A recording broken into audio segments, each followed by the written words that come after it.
Well, hello there. We are very up close and personal.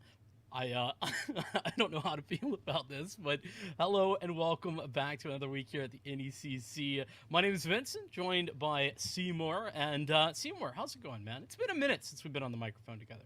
It's going fantastic. Missed being on the mic with you, of course. Took a short trip, over the weekend to Toronto, but we're back here for some collegiate Valorant. We're ready for some hot matches on a Monday night. You couldn't ask for anything better, personally. Exactly. Yeah, a lot of fun. I did myself some collegiate Valorant over the weekend. Had some good games there, and now got even more on a Monday afternoon, evening, whatever you want to call it.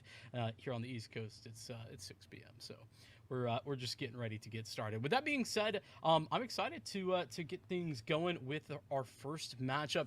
We got the University of North Dakota going up against Southern Illinois University at Carbondale, and this is in the Navigators division, Midwest, coming through CMoore. I think this is going to be a lot of fun. Lots of time to kind of prove yourselves here into week number 2. Oh, of course. I mean, both of these teams, I feel like they're going to have a story going into this one. I think SIUC, after the performance that we saw last year out of them, finishing, on a lower note than most, not making it into playoffs, they have a little bit more to prove here than, the rest. So you're looking at the season being early, turnaround to start off strong. And, starting off last week with a 2-0 with a win versus Blue Gold Esports Club. This is already, a strong start for SIUC, starting to turn a new leaf into the new year, into the new season.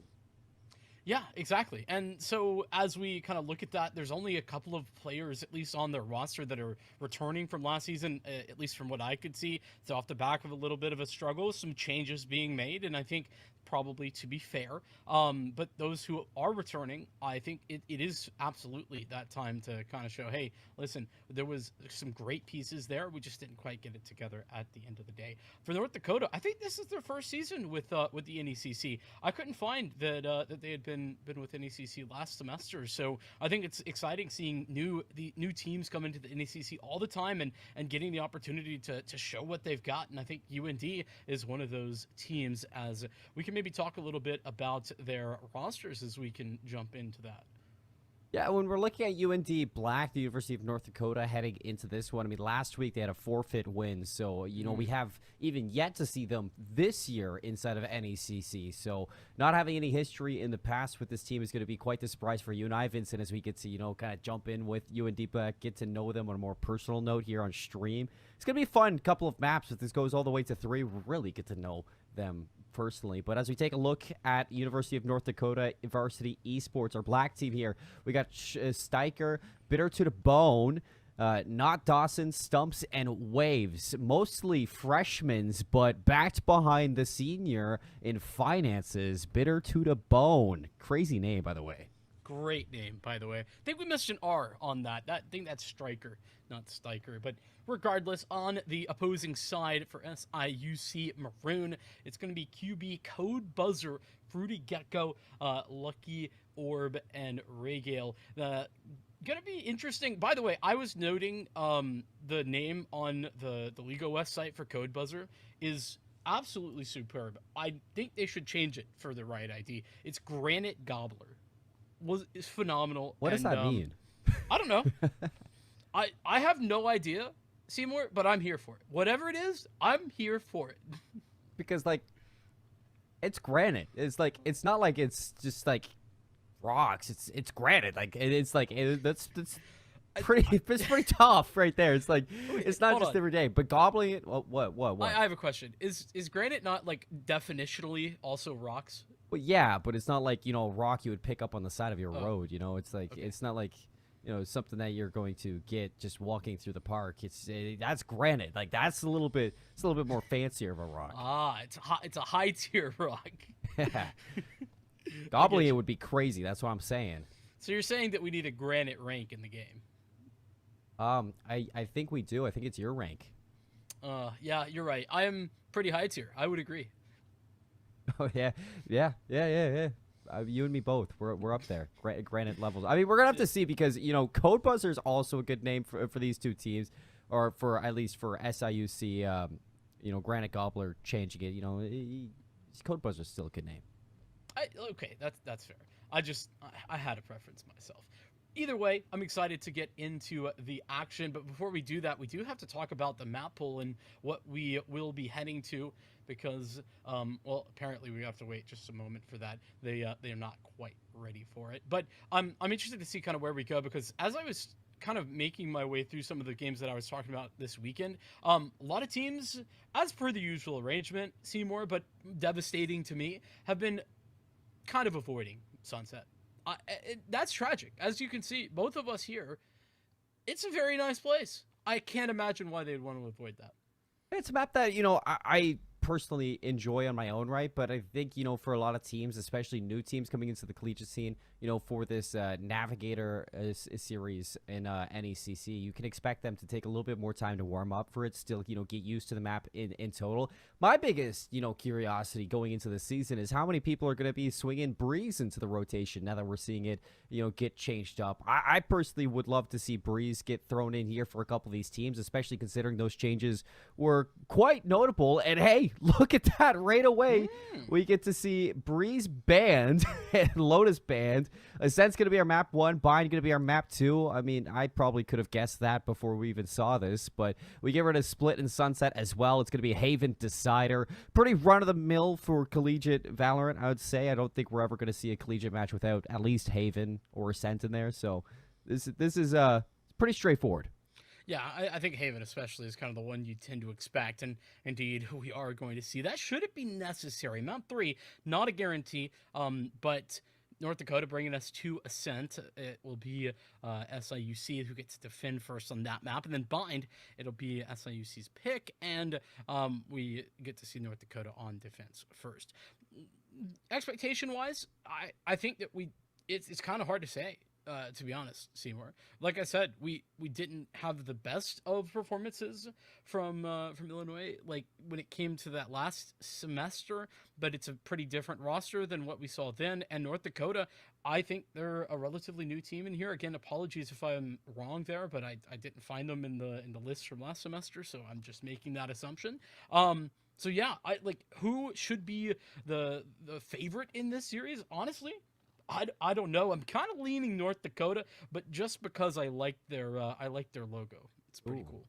Big fan of the logo. I was a big fan of their logo too. I actually don't have any preferences between each of these logos for either school. I think they're both quite fun, but I like where you're going at with University of North Dakota Black. Whether or not this team played last season, we might just be misstated on our notes, or whether or not they were there. I guess it's to be determined for you and I, but for going into the series, the fact that we haven't even seen them this season just yet, it was a forfeit win last week, really leaves a lot to desire for this UND Black team going up against, Southern Illinois University of Carbondale, because heading into this game, you're now going in as an unknown.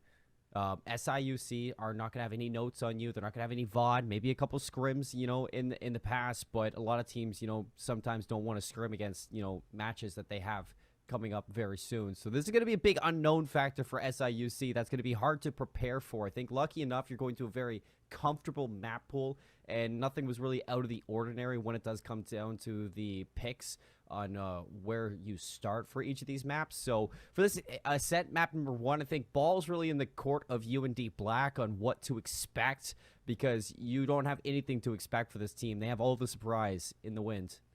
And that's true, right? But I also want to keep in mind, right? You mentioned, hey, forfeit means we don't have any film, don't have any real look at what this UND squad has on offer.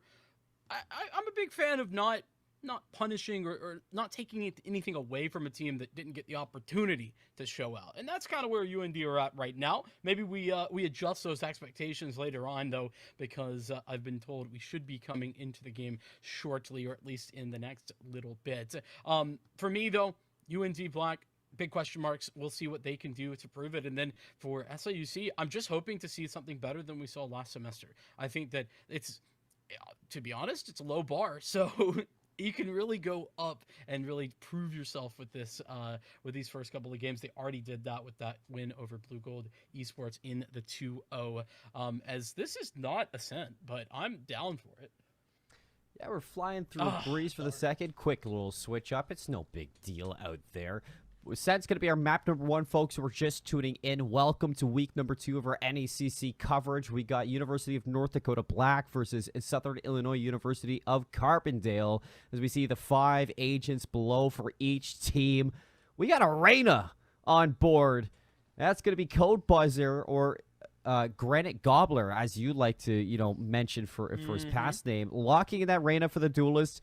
Surprised to see Reyna come out instead of the Jet that we do see Waves looking to pick up. Killjoys on either side, quite common, but I'm very fond of this team coming out for Southern Illinois University of Carbondale. Bringing out the Reyna and bringing out that Cypher is going to be a pick that I'm very curious to see if it pays off for especially the Reyna. I'll be honest, the Cypher in and of itself, not even that crazy. No. Like, that's whatever. But the double Sentinel, Cypher, and Killjoy, that is a different level of craziness. Something I haven't quite seen. I'm trying to think back. I don't think I've seen that in the last year. I'm gonna take a gander and say that. Haven't seen that in a match in a while. Even before that, it wasn't something you saw often. I think what really surprises me the most with this UND Black team, they're going to be starting onto the attacking side. We just had it kind of flipped around for the meantime. So starting off on attack, might be thinking that these double Sentinels could really lock down each site individually, leave a lot more to, I guess, Code Buzzer, when it comes to the mystery of this Reyna setup.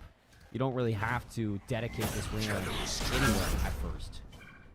Yeah, certainly. It can kind of move the Reyna around to isolate duels, to take space, and to maybe make some impact and force back some of the aggression. We're going to get a little bit of that to begin with. Full tree control now in Bitter to the Bone's hands. Yeah, full tree control. You see QB also looking to overextend through Garage, see if you can find a pick or start a flank, and it's not going to work out your way. As UND Black already working their way on site. Bitter to the Bone finding a little bit more as Arena starts to come alive into this one. Dismisses just to stay active here. The 2 versus 3 caught, stuck between the whole team as it's going to leave Raygale, the Sky, alone with just this classic, and the alarm bot might have just given him away. Planted. I don't think she was caught by that, but we'll have certainly seen that information come through. HP is low, and, well, the overgrowth is going to make the low HP go away for the remaining Jet on the site. Info gathered by the Trailblazer. I think she might have seen both of those, but the guiding light caught, dodging away, and, well, unfortunately, just a nice shot for Waves as Raygale falls. That's UND starting out this game on a bit of a good note. First round is theirs. Yeah, the classic's good, but I think you'd rather prefer a Ghost in that situation, at range, swinging into 2 players in the crossfire. That round was UND Blacks to lose, and, SIUC Maroon with this Reyna pick. Code Buzzer was going fantastic in that situation for that pistol round, but, pistol round's not going to be the end of this team as we seek to kind of wait now for Maroon to see how they can turn things around back in round number 3 as they head into just these pistols. It's going to be, I think, 1 upgraded pistol. I think it was a Frenzy on possibly Code Buzzer. Smoke's down. Slowing things down, UND. They were interested in the mid control early. Got up Cat pretty quickly to take that early fight that was going through. I think that was Bitter to the Bone who took that space. This time, it's about 30 or so seconds before the first contact is made, and Waves, very patient, just waiting inside of B main, chilling. UND walks right into their crosshair. It's Dawson in mid, and this is a slow approach, but it's working beautifully. A slow approach, it's expected for round number 2 like this. It has me a little bit worried, though, with the way that SIUC are opting to play a little bit more aggression early on into this defense. With the double Sentinel composition, I'm quite surprised as to the way that they're playing. You would expect with this, Vincent, to be a little bit more passive, more often than not, and try to set some traps for these UND Black players. But instead, they just kind of give themselves away for free. Spike planted. You make a great point, but I guess, to be fair, maybe we can hold off a little bit on that judgment. See the way that things go on a gun round.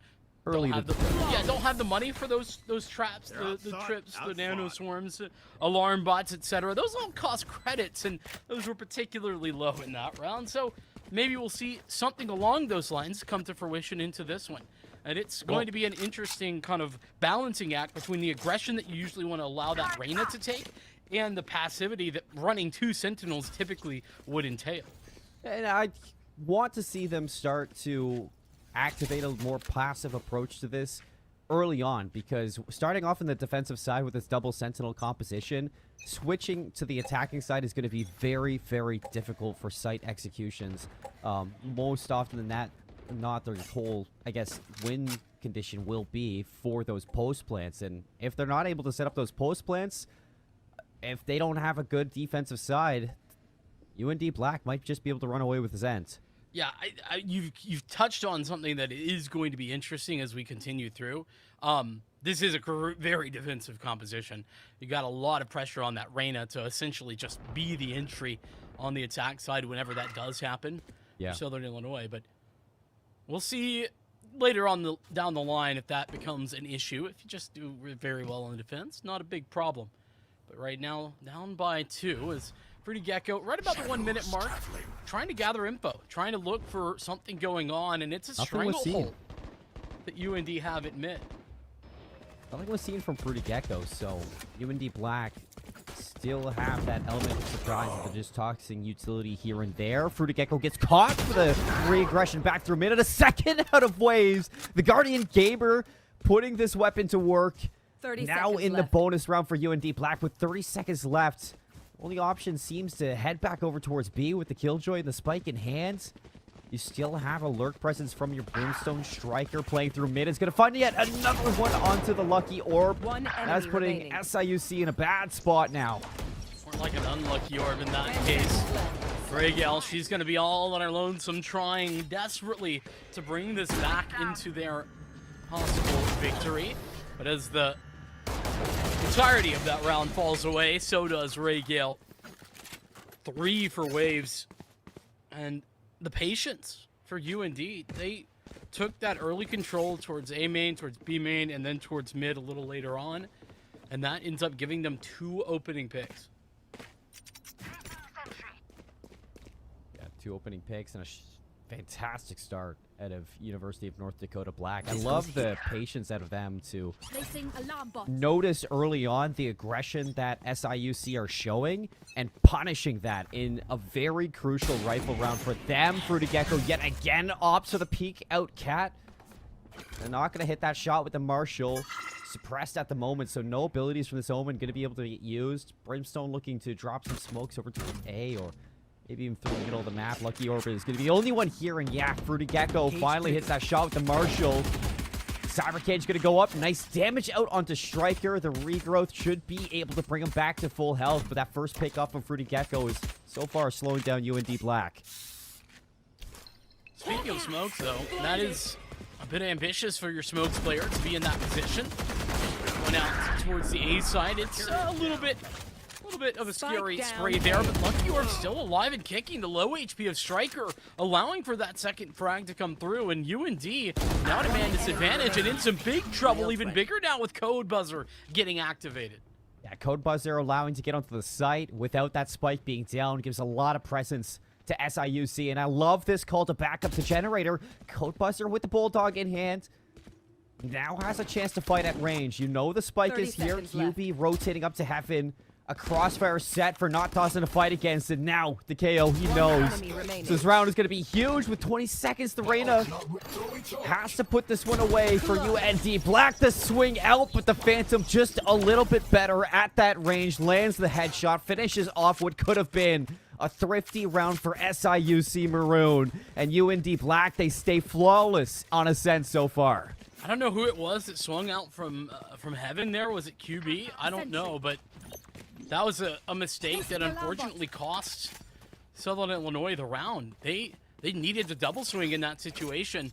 Needed to allow for not Dawson to be trying to deal with 2 angles at one time. Instead, allowed to isolate those duels. 1v1's aplenty, and here we are 4-2-0. Nice damage done, I think it's fair to say, but at this point, you would have liked the round given you had done the hard work already. Careful. Yeah, just with those pistols, too. I mean, the Lucky Orb, she was on fire holding that site with just a ghost. Couple kills gives Code Buzzer that chance at a round win and just falls just shortly out of their fingertips there. Fruity Gecko, yet another initial kill. Traded out right away. Raygale's going to go down, but looks like this Omen wants to maybe dip back in here. Smoke going to be pushed out. Waves still with that Blade Storm. Peeked out Fruity Gecko. Nice shots there. Two going to be in front of them with the Vandal putting in work. The headshots from Fruity Gecko. Maybe looking for all 5 right around the corner. No ace for Gecko. And now a 1 versus 1. Bitter to the bone. Not giving up just yet. Those Seekers are critical. So much information can be gathered off of those. The audio cue, the shots fired, and Code Buzzer's position now known. But Bitter to the bone. He's walking through. Knife out. I'm a little confused. Probably anticipated that they would be walking through into heaven, but instead just kept on the path right in front of them. And that, probably the wrong guess, I guess you could say. It's just a cheeky play. Cost them the round. You can't fault Bitter to the bone there. I mean, it was a very bold play to make. To go 5-0, possibly bring it back into a 1 versus 1. You cut your footstep audio, you drop that door, you try to fake for the spike plants, but Code Buzzer, this Reyna does not falter whatsoever. Really clutch for the team. And finally puts SIUC on the board here for the defense. Seekers available. 4 ultimates available for SIUC Maroon. Lockdown's going to be infested, but Code Buzzer, I like the aggression to take down that Sky, but now you have to worry about getting locked down. Yeah, that is the Reyna type of play that we need to be seeing consistently. Nobody detained, so Code Buzzer stuck back in the boathouse. Tagged up through the wall. Great dismiss. Turns around the corner, but can't find a headshot. UND left alone. It's a 1v4. The first already found, but Striker down low. The individual play of this Reyna really stepping up so far early on Ascent. Things you like to see if you're an SIUC fan, but cleaning up this round has to be swiftly, and you want to make it clean, so they do. Double swing out. Fruity Gecko's going to put this one away. A second round for SIUC Maroon. And it's all backed up by this Reyna. The aggression, like you called, to take down that Sky. Play inside of the smoke. Slow down the execute towards that site off the lockdown. And really allow the rest of your team to set up a perimeter through that. It was wonderfully played by Code Buzzer, even to not get detained back in Boathouse. Would have hoped to have seen a little bit more from that lockdown, I think. UND hoping that they could have at least just 1-for-1 traded Code Buzzer, instead losing out pretty heavily.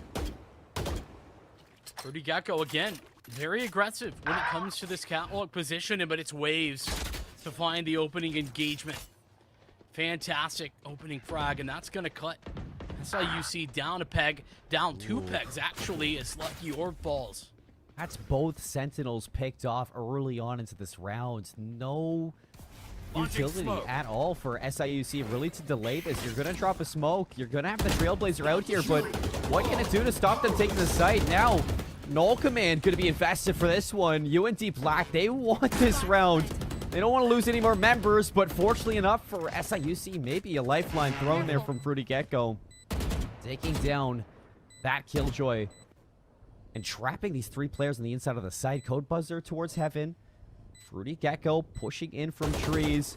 Bitter to the bone's going to spot that one. Backs up, plays his life. Waves gets rid of the teammate. And now with Fruity Gecko in a 1 versus 4, you can think this is UND's round. Yeah, just about even getting out would be a very difficult engagement. And it will not come to be. It's UND, after a couple of losses in a row, that answer back with their 5th round. And the good news for SIUC is that money's not great, but they're still buying.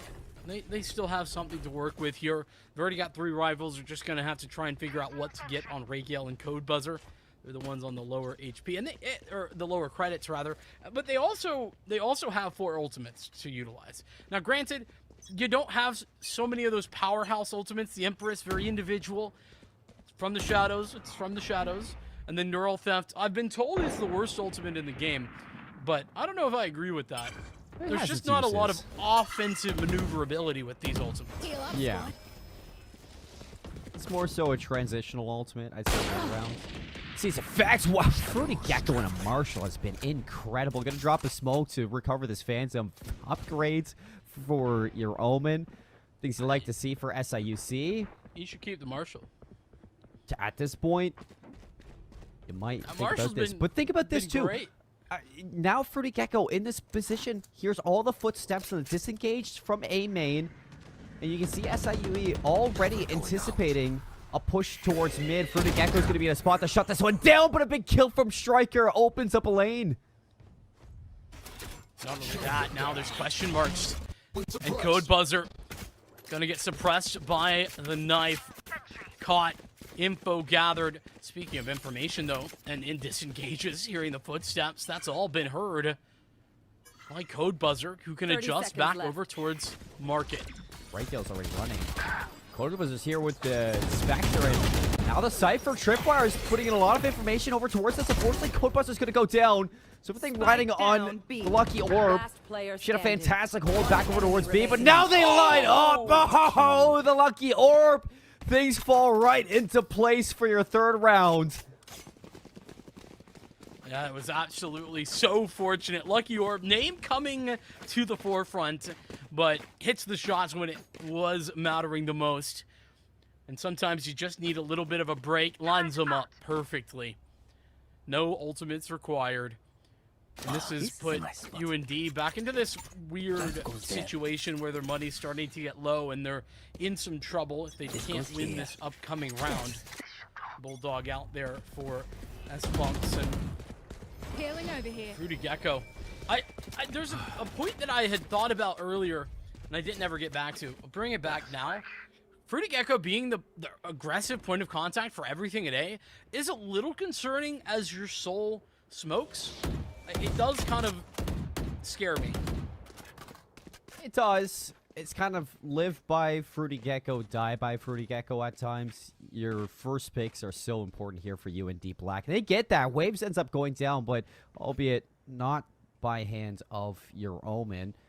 And again, I mean, it's just previous rounds where I've noticed these first picks for UND Black really stump their momentum.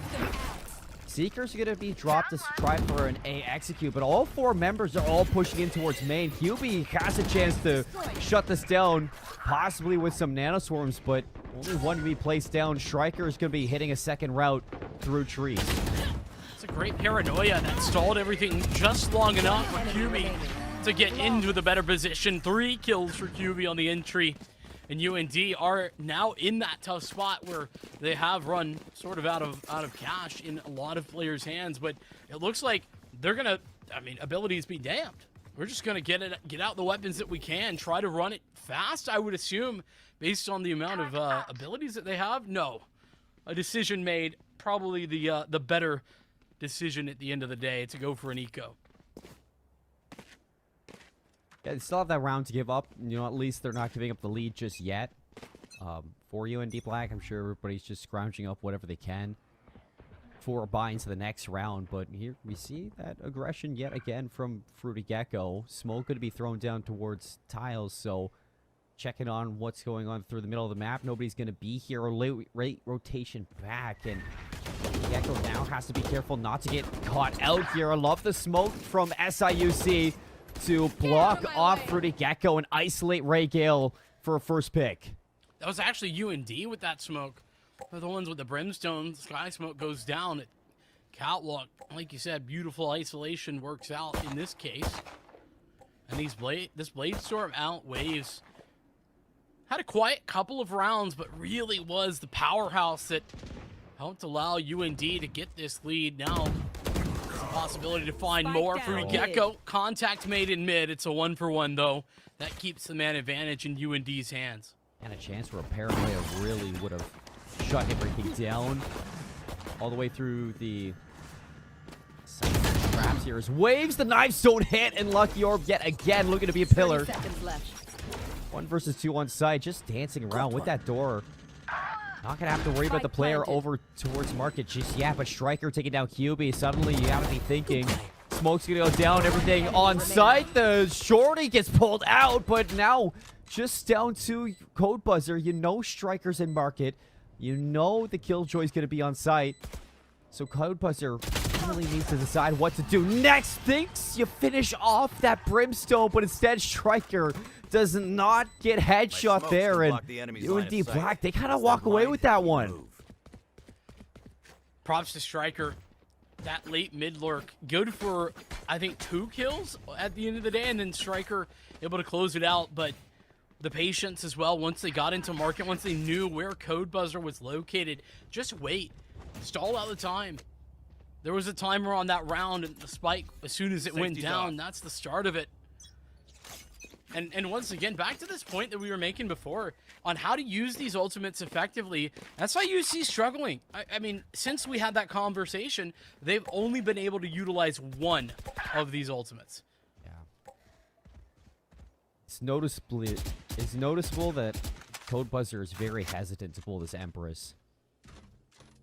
You know, an ultimate that most arenas would just use very quickly whenever they get it. They don't hold on to it very often, so Codebuzzer not seeming very comfortable with this ultimate. Yeah, chance for Fruity Gecko to equalize this round, and you do, but unfortunately, as you get that equalizer, Codebuzzer just throws it away. The trade frags from UND have been fantastic. Multiple times out here in mid, there's been a good frag found for SIUC. And instantly brought back. This time, that won't be the case. The Lucky Orb, nobody in position as they were pushing back towards A from the shadows. That's going to allow for some space to be taken there on the flank. Immediately looking for it is Striker. But in the meantime, as Pumps goes down, and it's a 2-on-2. Stuck back Wine, and entirely locked on the site. 1v1's aplenty, and Fruity Gecko has the first. More to be found. It's Bitter to the Bone, who needs a clutch. No longer have to worry about that Brim ult. There's a bone should be spotted. Flash out, but it's too late. Fruity Gecko and the Lucky Orb. Yet another clutch for SIUC to keep them alive in this half.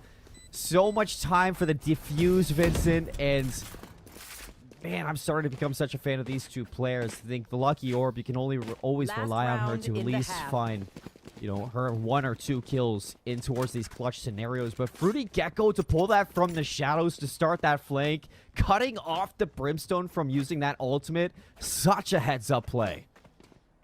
Absolutely, and you know, just in that clutch situation, Bitter to the Bone takes like one step, one moment of time to think it through about what the right play is in that 1v2, and that's just one moment you don't have in those close clutch situations, unfortunately.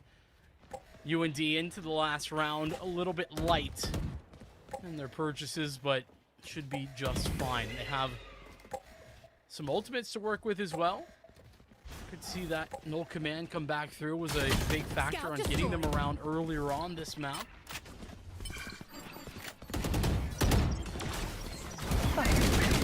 Age is going to be here. Lucky Orb doesn't get the kill.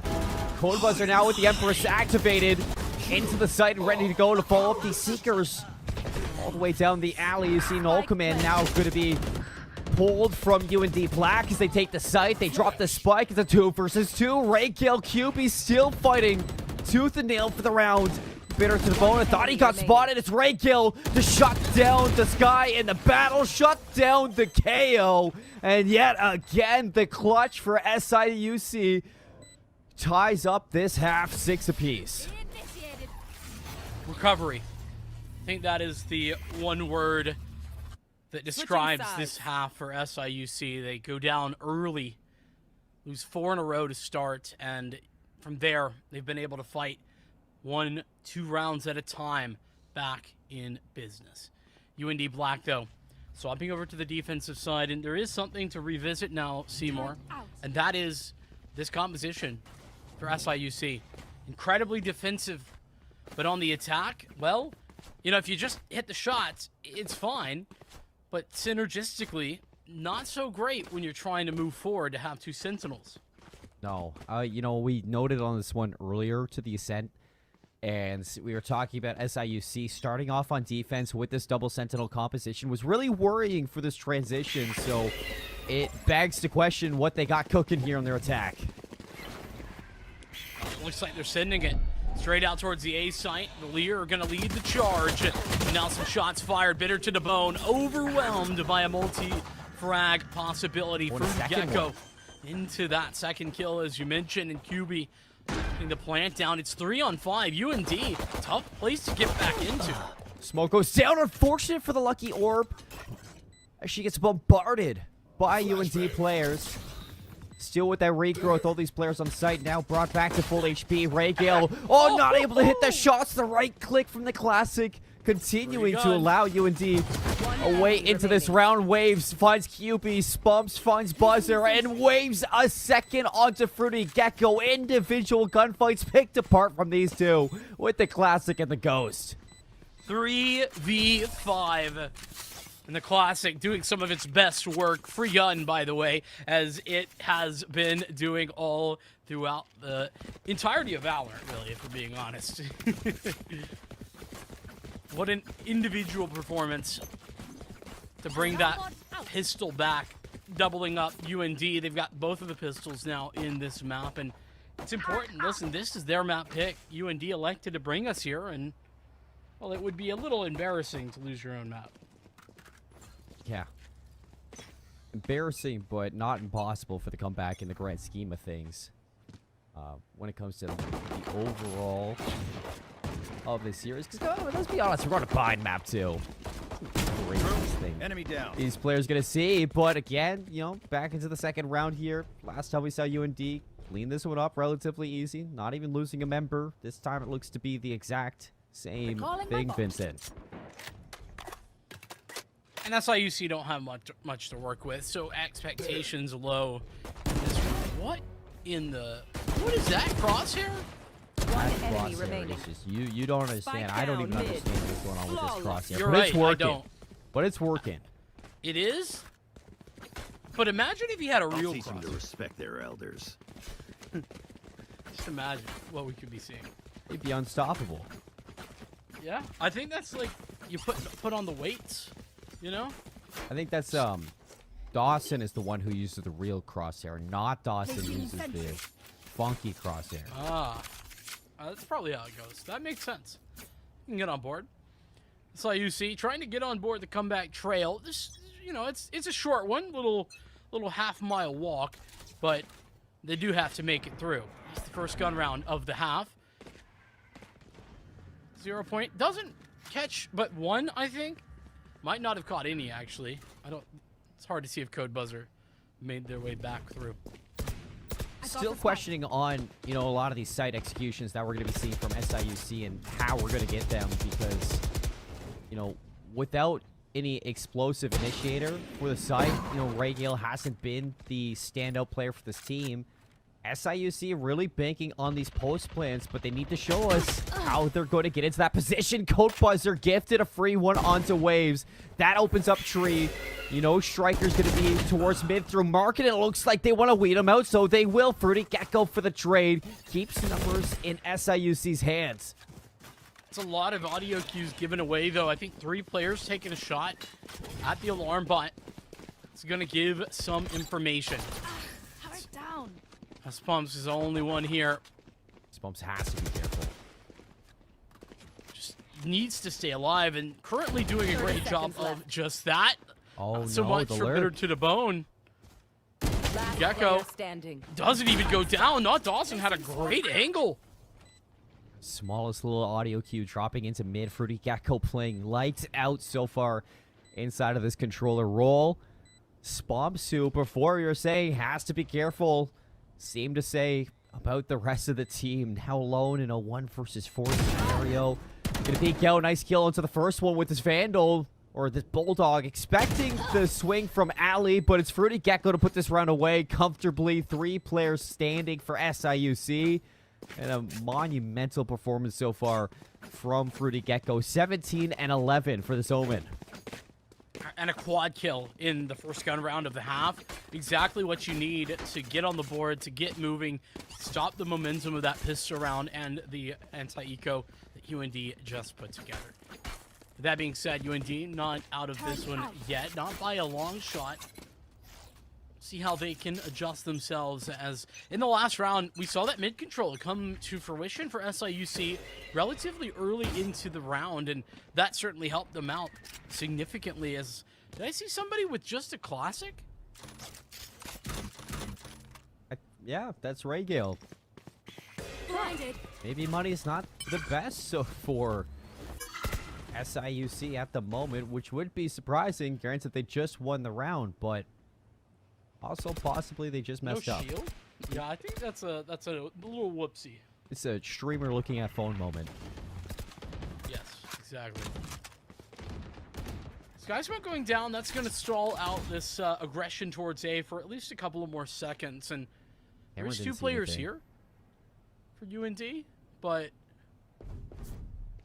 for the moment, SIUC, they have mostly control of the A side, but they don't have much mid control. They just have that player over towards tiles. It's Fruity Gecko, who is watching both mid and B. Waves here's everything. It's going to be crossfire there for not dodging. Is it going to be helpful? Waves get 30 stinked. seconds Now on left. the escape, the tail went through. Drops a cloud burst to keep their life, and rightfully so. Very smart. Bitter to the bone, now alone on site, waiting for reinforcements. Striker's going to be here. And a second one for UND. enemy Bitter to the remaining. bone, still alive with that help. Shutting down SIUC and shutting them seconds out of the left. site, holding on to this lead. Beautiful. Absolutely beautiful. Little healing circle right there. A little powwow to discuss what dominance we just saw out of them. Striker's timing through window, absolutely perfect. Fantastic pickup where the jet waves just, you know, hey, sometimes you get dinked through the edge of that wall. Had to fall away. Was maybe looking for a heal. Bitter to the bone saying, no, don't worry, I got you. Support the frag department. Heals, what are those? We do need it. I'm surprised too. It really comes down to Waves staying alive in that whole sense. Bitter to the bone just had a little bit more of that, I guess, support when it comes down to how many lives are still there for UND Black. SIUC seemed a little bit disconnected on that hit. And again, it comes down to I need to see a little bit more follow-up from their Sky, using their abilities to entry Code Buzzer into these sites rather than having the Reyna do everything on their own. And Waves yet again just gonna spot a little bit of information, walk away, and just set up a little cross here. Unfortunately, though, for Waves, you lose out on your marking control. Not Dawson. Gonna have to go in for the trade. Trying desperately to do just that. Basically, the whole kit going out in that few seconds. Blast drives aplenty, spray, and a great frag there from Waves. Trying to jump sweat a little bit. Ray Gale make their way through, but Bitter to the bone again, dominating on the site. Just making move after move. The guiding light not gonna be good enough, though. Code Buzzer will deliver, and the plant goes down. Planted the spike. Finesse was there from Bitter to the bone, but there's only so much the senior can do. Especially losing out on that freshman duelist. When Waves goes down, it really puts so much onto the shoulders of the Sky. And SIUC, who are built for these post plants, are looking to sail themselves closer to an even game here on this attack. They are bullying their way through this one. Lucky Orb's going to be forced off site, back over towards trees, but Code Buzzer's still here, tucked away with 30 HP and a Vandal. That's all Code Buzzer needs at times. A 3K out of the Reyna. Delivers 8 for SIUC. And I love the mindset from SIUC in that post plant, right? They had crossfire set up. Code Buzzer and Lucky Orb were set up for a crossfire on the site. Ends up didn't need any support from Lucky Orb, but the intentions were there. And in addition to that, had the possibility to dismiss away. Code Buzzer, just great play individually. And that's something we have been seeing here and there, but the consistency of it has been a little bit lackluster. Not too bad, but we could be seeing a little bit more of that guiding light early to try and gather information out towards B. It does just that. Confirms there's players over here, but of course the numbers and the strength of those is still undetermined for UND Black. And look at this. Trailblazer used for information so early, but again, what I was talking about, no follow-up to these abilities, so it's going to have to be down to the flashes for these exits, and Fruity Gecko goes down, so now you don't have your smokes. Orbital Strike's going to be dropped in to deny this lockdown. site control so far, at least a little bit of it to drop the store. Code buzzers here. Spumps is going to be spotted, and Spumps even takes out one on site. QB looking to hunt this one down, and so they do, but they are losing members so fast, Vincent. 2 versus 4. They get the spike down. Lucky Orb now has to fight their way out of this, but they are trapped. QB on Dice. Lucky Orb side by side. They're fighting to the very end for this. One enemy remaining. Lucky Orb, though, might be able to do it. Shorty's out, close range. This is terrifying. Look at the HP. Not Dawson, just has a couple, probably about half. Oh, the blast drive, almost perfect, but Lucky Orb delivers. That's the quad kill, and huge mistakes made from UND. What was that dash from Waves? I don't know. Maybe just expecting to be some sort of a makeshift flash for the team, but with the way that 4-on-2 with the way that the Lucky Orbs play, you cannot do that. A little bit of a heat check maybe for UND Black in that round, and SIUC, they tie it up. I'm flabbergasted currently. I mean, I'm right there next to you. That's just a huge giveaway. UND, they did all the hard work in that round. I mean, Spumps did a wonderful job staying alive for so long, allowing for rotations. All of the check boxes checked off on the B side. Anchor, great stuff from the KJ, and suddenly a big whiff at the end of the round, giving away what should have been a guarantee. That's going to come back to bite them if SIUC make this comeback and confirm this map. Waves, Sheriff here spotted and blinded. Has to drop both of the Cloudbursts just to stay alive, but with the From the Shadows going to be invested into the backside. Neural Theft now going to be dropped. Not Dawson only able to find one before falling. SIUC moments away from taking this lead by force. And I like that they're using these ultimates to get it done as well. They shows the growth of this team, let alone inside of this ascent, that they're not afraid to invest to take this win. And the lead for SIUC, their first lead of this game, by the way, I believe. Tied into half, lost the pistol, lost the follow-up, and so here we are. UND, let's hope that they are very much ready to roll, because they have to deal with a momentum-heavy Southern Illinois Maroon, who are trying desperately to make their way through 3 rounds in a row for them. A take successful. We now go into what is a critical gun round. UND pretty much must win here.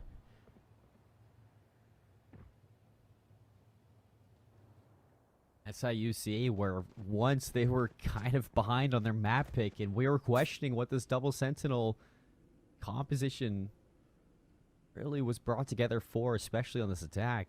Now starting to show the lethality of their individual skill when it comes down to these guns. Lucky Orb in particular really stepping up in a lot of these transitional moments.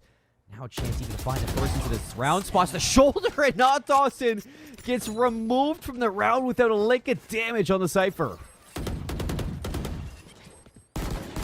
Brutal way to lose out. An opening pick. Striker desperately trying to fight through mid, but Code Buzzer has made their way through and should get a free kill. Maybe could get another one. Little dismiss away. Try again a little later, and it's a double swing to contend with. Nothing to be done. It's UND falling. Spumps is all alone. Lockdown, I mean, it's there, but no way you could utilize this in a 1v5. Yeah, not at all. 30 seconds left. UND Black with a round that had to be a must-win. Off the initiator looking to get aggressive off the bat and losing their life for free, and then Waves dropping as well so easily.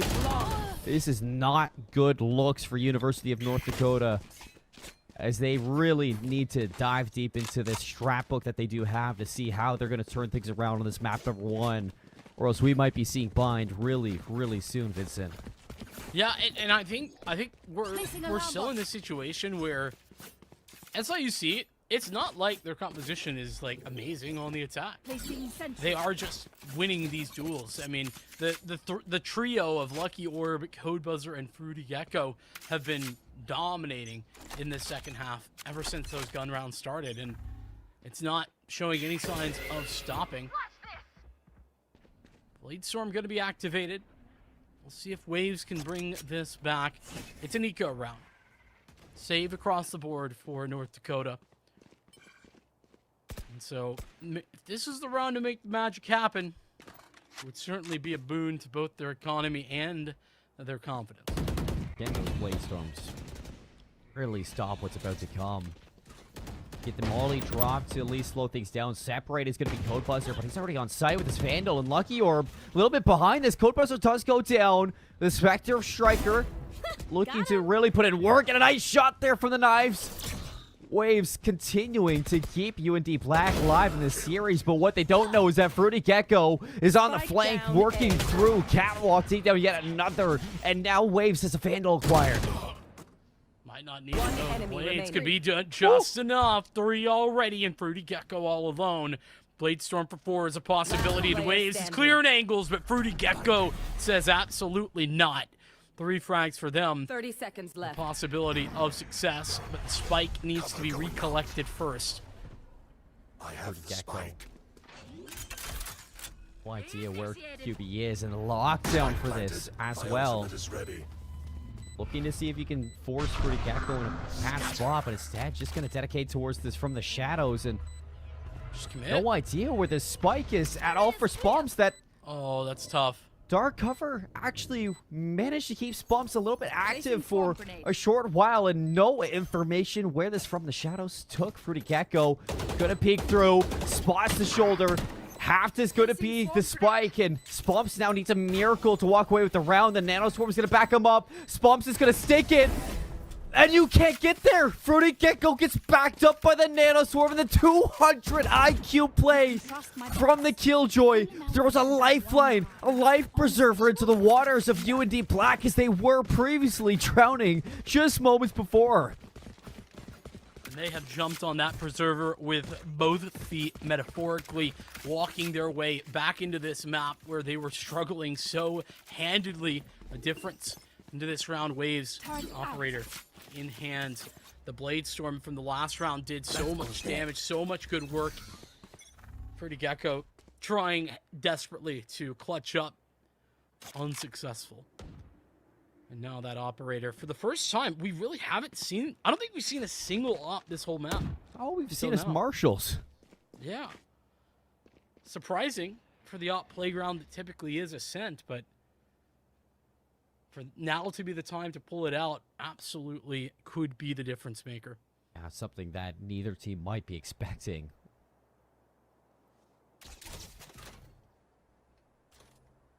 Look at the passivity. Southern Illinois, they're just sitting, waiting in mid. I feel like that last round was a little bit of a kicker. And now with Wait, the op, no. what do you do? Speared. It's going to be QB. And the Seekers drop just to limit where SIUC can go.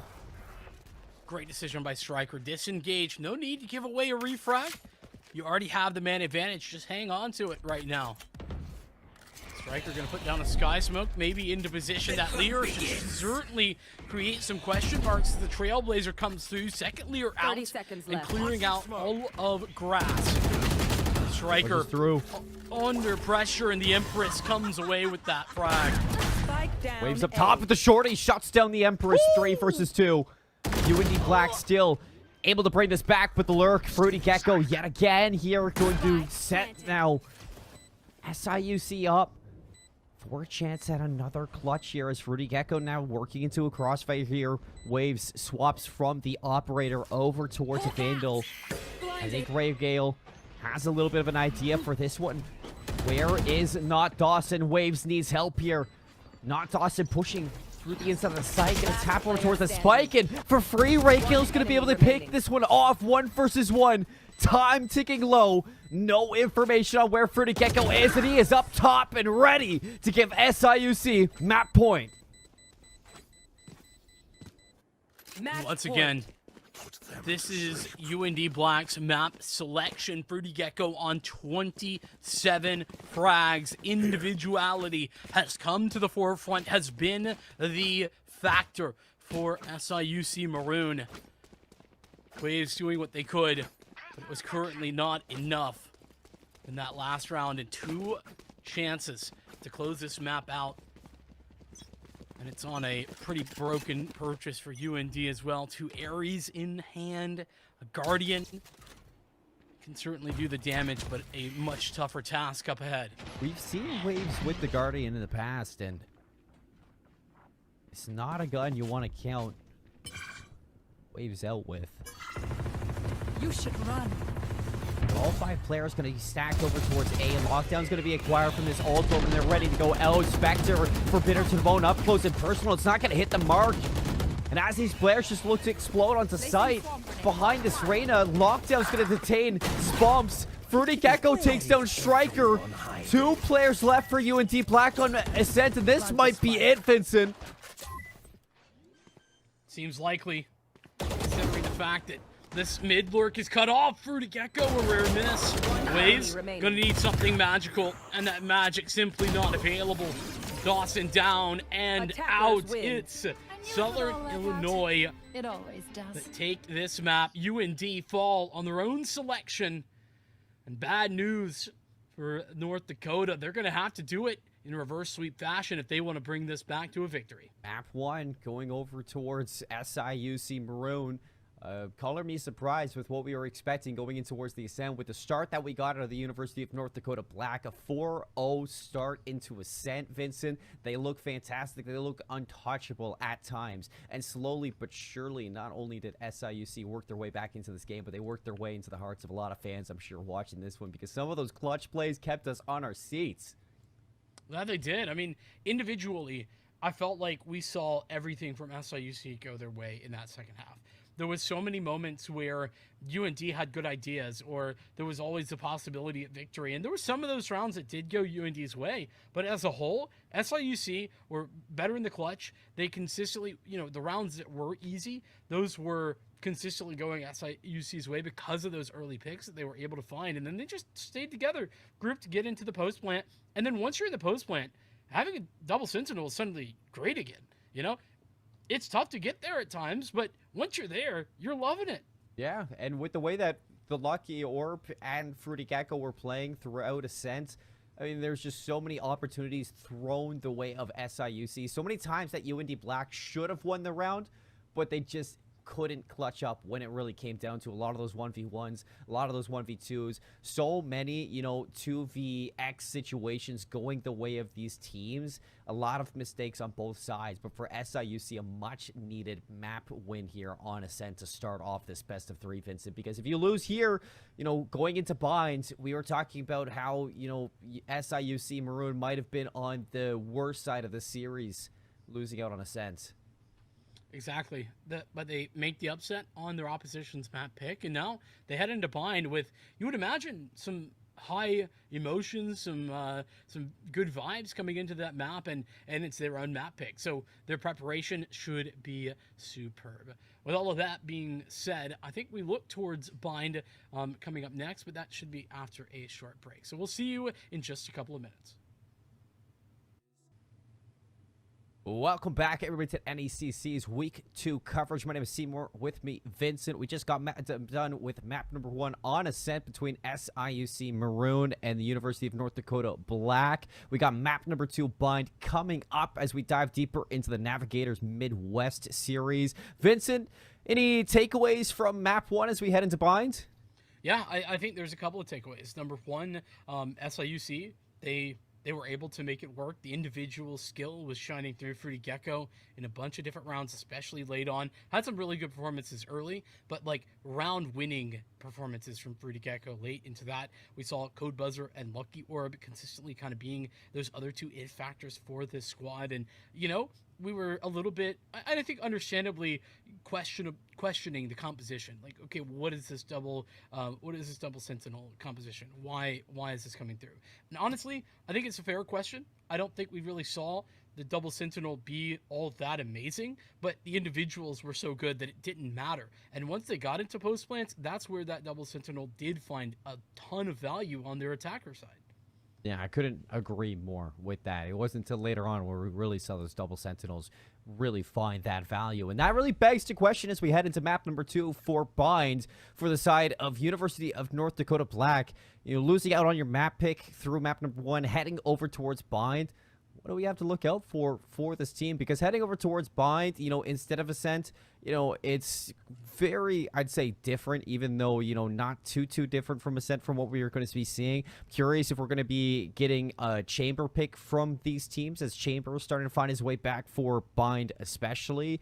I'm really curious on how University of North Dakota Black are going to find their way back in towards the series, Vincent, because a lot of the time they were making some really good plays just towards those transitional moments and towards the end of rounds. They just couldn't clutch up a lot. There was a lot of small mistakes that were costing a lot of those rounds that if they talk about it, took a moment to relax going into this map number 2, this could be a chance to redefine UND's playstyle.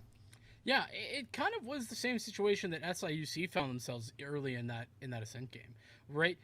That UND were in towards the end of it, where they were making some of those small mistakes. I mean, my mind immediately goes back to that one round that we put a lot of thought into, where UND were up in I think it was a 5-on-3 or maybe it was a 4-on-2, but they had a huge man advantage, and unfortunately they muffed it. They lost out, and due to some just individual errors, and that happened quite a bit. If those errors can be at least limited, then I think UND actually played a pretty good Ascent game. And replay that 10 times over, I think it's probably 50-50. UND taking half of those. With that being said, we head into SIUC's own map pick, and that's got to give them a little bit of a boost. Not to mention the fact that Lucky Orb becomes even more valuable. Was playing the Cypher on Ascent has not always been done, but this is Cypher's map.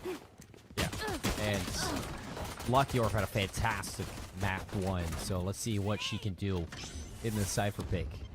For map number 2, already out towards the action. You lose out on Code Buzzer, swapping from the Reyna over towards the Shed. Things don't get any easier. Bitter to the bone, shutting down Ray Gale and shutting down SIUC's chances for this pistol, but looking to be recovered here. You have a flank coming through from Striker. Players feel a little bit pressured on the inside, and the Ghosts are reigning true through this one. 1 versus 2 for SIUC. It's Fruity Gecko yet again, but no way to get onto the site so far. Yeah, but if you want someone in the clutch, this is the guy that's been doing it all along. Spumps, the low health player on this site. As that dark cover falls, space to be gathered. 40 whole seconds to work with, and Fruity Gecko, yeah, just being patient here. Doesn't need to overextend, waiting for somebody on the defense to find that 30 information. seconds left. That's going to give it away. No idea. Spumps is tucked away. A solid round from UND Black. I think off of that initial kill from Code Buzzer, getting rid of that jet, a lot of the wind in the sails of SIUC was lost early on, and with the amount of control that you get from this roster, with the Brimstone, as well as the KO to deny some entry towards the site. Waves was there too for the Cypher. Just these pistols didn't even have a chance to set up or fight for that. Oh, they did not. We won't see a reinvestment from SIUC. They're gonna understandably go for pistols alone. It's shaping up to be a bit of a split towards A early. Positioning taken. Cage triggered. I think we're just going to see the hope and the prayer to get a plant down. Denial of that Trailblazer certainly going to allow that to potentially happen. Blinded. Flash through the toxic wall. Striker anticipates the aggression. Little double down here, but expects Lamb's control. They do the snap from Striker, and a second one shoves the barrel of the Bulldog right in the face of the KO. And UND Black, very commanding start to Bind yet again. Reminiscent of the beginning of Ascent. Yeah, and it feels like so long away from that early lead. It was 4-0 on Ascent for UND. Feels like we're still very far removed from that by this juncture, based on the domination that SIUC found after making their way through that first gun round. Yes, this should See if it's a similar situation here, as it's the first gun round coming up. goes there. Very bonusy for UND in this one. They've got 3 Bulldogs, a Ghost for Not I will Dawson, find you. And they even have a Spectre out for Bitter to the Bone. Very winnable round for SIUC. Maroon dodging on the initial 0 point. So no information gathered today at the start.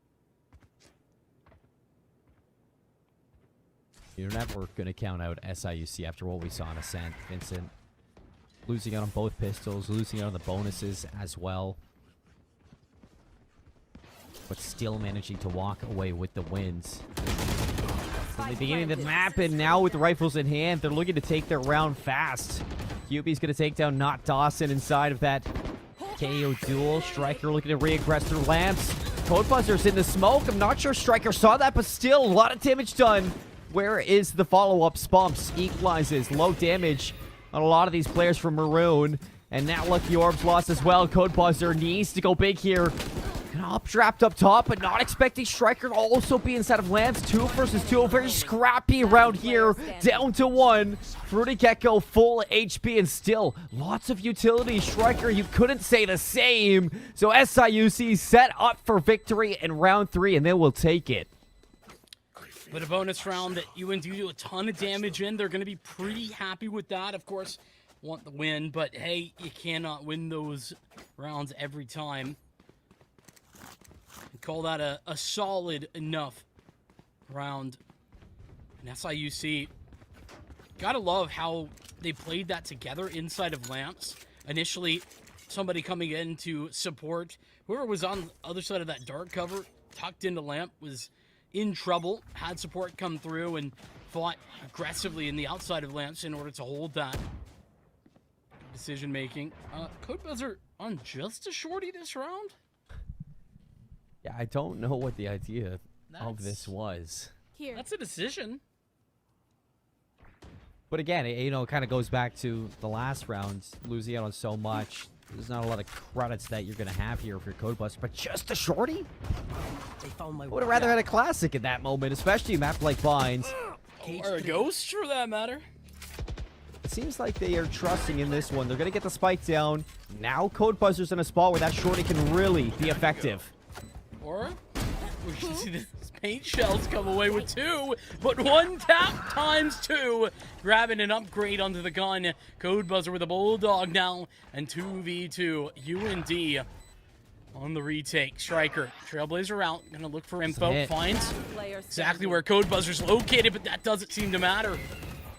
Guiding Light comes through, blinds them both, isolating the duels. It's Striker up to the 1v1, and the Guiding Light this time doesn't come away. Gecko just has to swing, and it's perfectly played. See, the thing is, you hear the flash there if you're a Striker on where, Fruity Gecko might be, but you don't pinpoint exactly where it is. So, it seems like Striker at that point had to hope to half that spike and then set up for the duel, but Fruity Gecko denying that information. So lovely to play that 1v1. Yet another 1v1 clutch for Fruity Gecko on Bind. That's 2 rounds in a row that he clutches up on. Not to mention the countless amounts he accomplished back on Ascent. What a big round to win, especially considering, Codebuzzer with that shorty. You were questioning it. I was questioning it. But hey, 2 kills. You're going to take that. And a big moment for SIUC to find their footing here inside of the map, and Fruity Gecko does not stop with just a round win. He opens up the next one with an initial. He's playing Storm straight out onto the site. Spike looking to go down. Fruity Gecko gonna find another in the meantime. Ooh, big whip of the blades. Codebuzzer will want that one back, but Fruity Gecko has your back. Will be 3. Opener, not quite the closer. It's QB to find that, but the carry on the Omen seems to be the way for SIUC Maroon. He's putting on an MVP show, Vincent. It's you can't say more than just that for SIUC. We were really wondering, after a lackluster season last season for this Maroon team, coming in towards the fall semester, starting 2024, hopefully on a better side. With this pickup, with these changes that they've made, it is looking fantastic, especially with the individuality that we're getting between these members on the inside. And that's 3 rounds in a row. And by the way, that Fruity Gecko, one of the 2 returning members on this starting roster, Ray Gale the other, but fantastic, I'm sure, to see that adjustment from last season to this, and the abilities there. Codebuzzer leading the charge out on the site. Enemy killed. I'm liking Codebuzzer on this jet.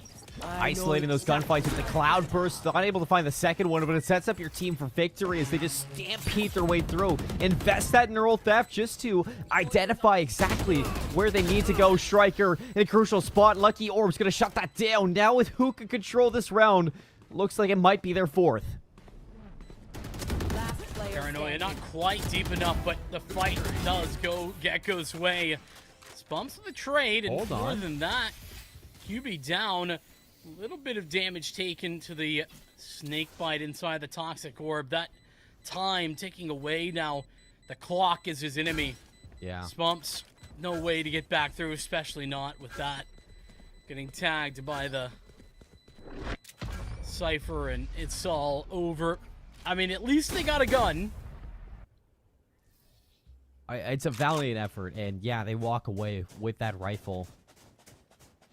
But what could have been for UND Black there? I mean, they had to stay controlled again. They have the right reads, but the suffocating gameplay that you're getting from SIUC to just explode on the site behind Codebuzzer.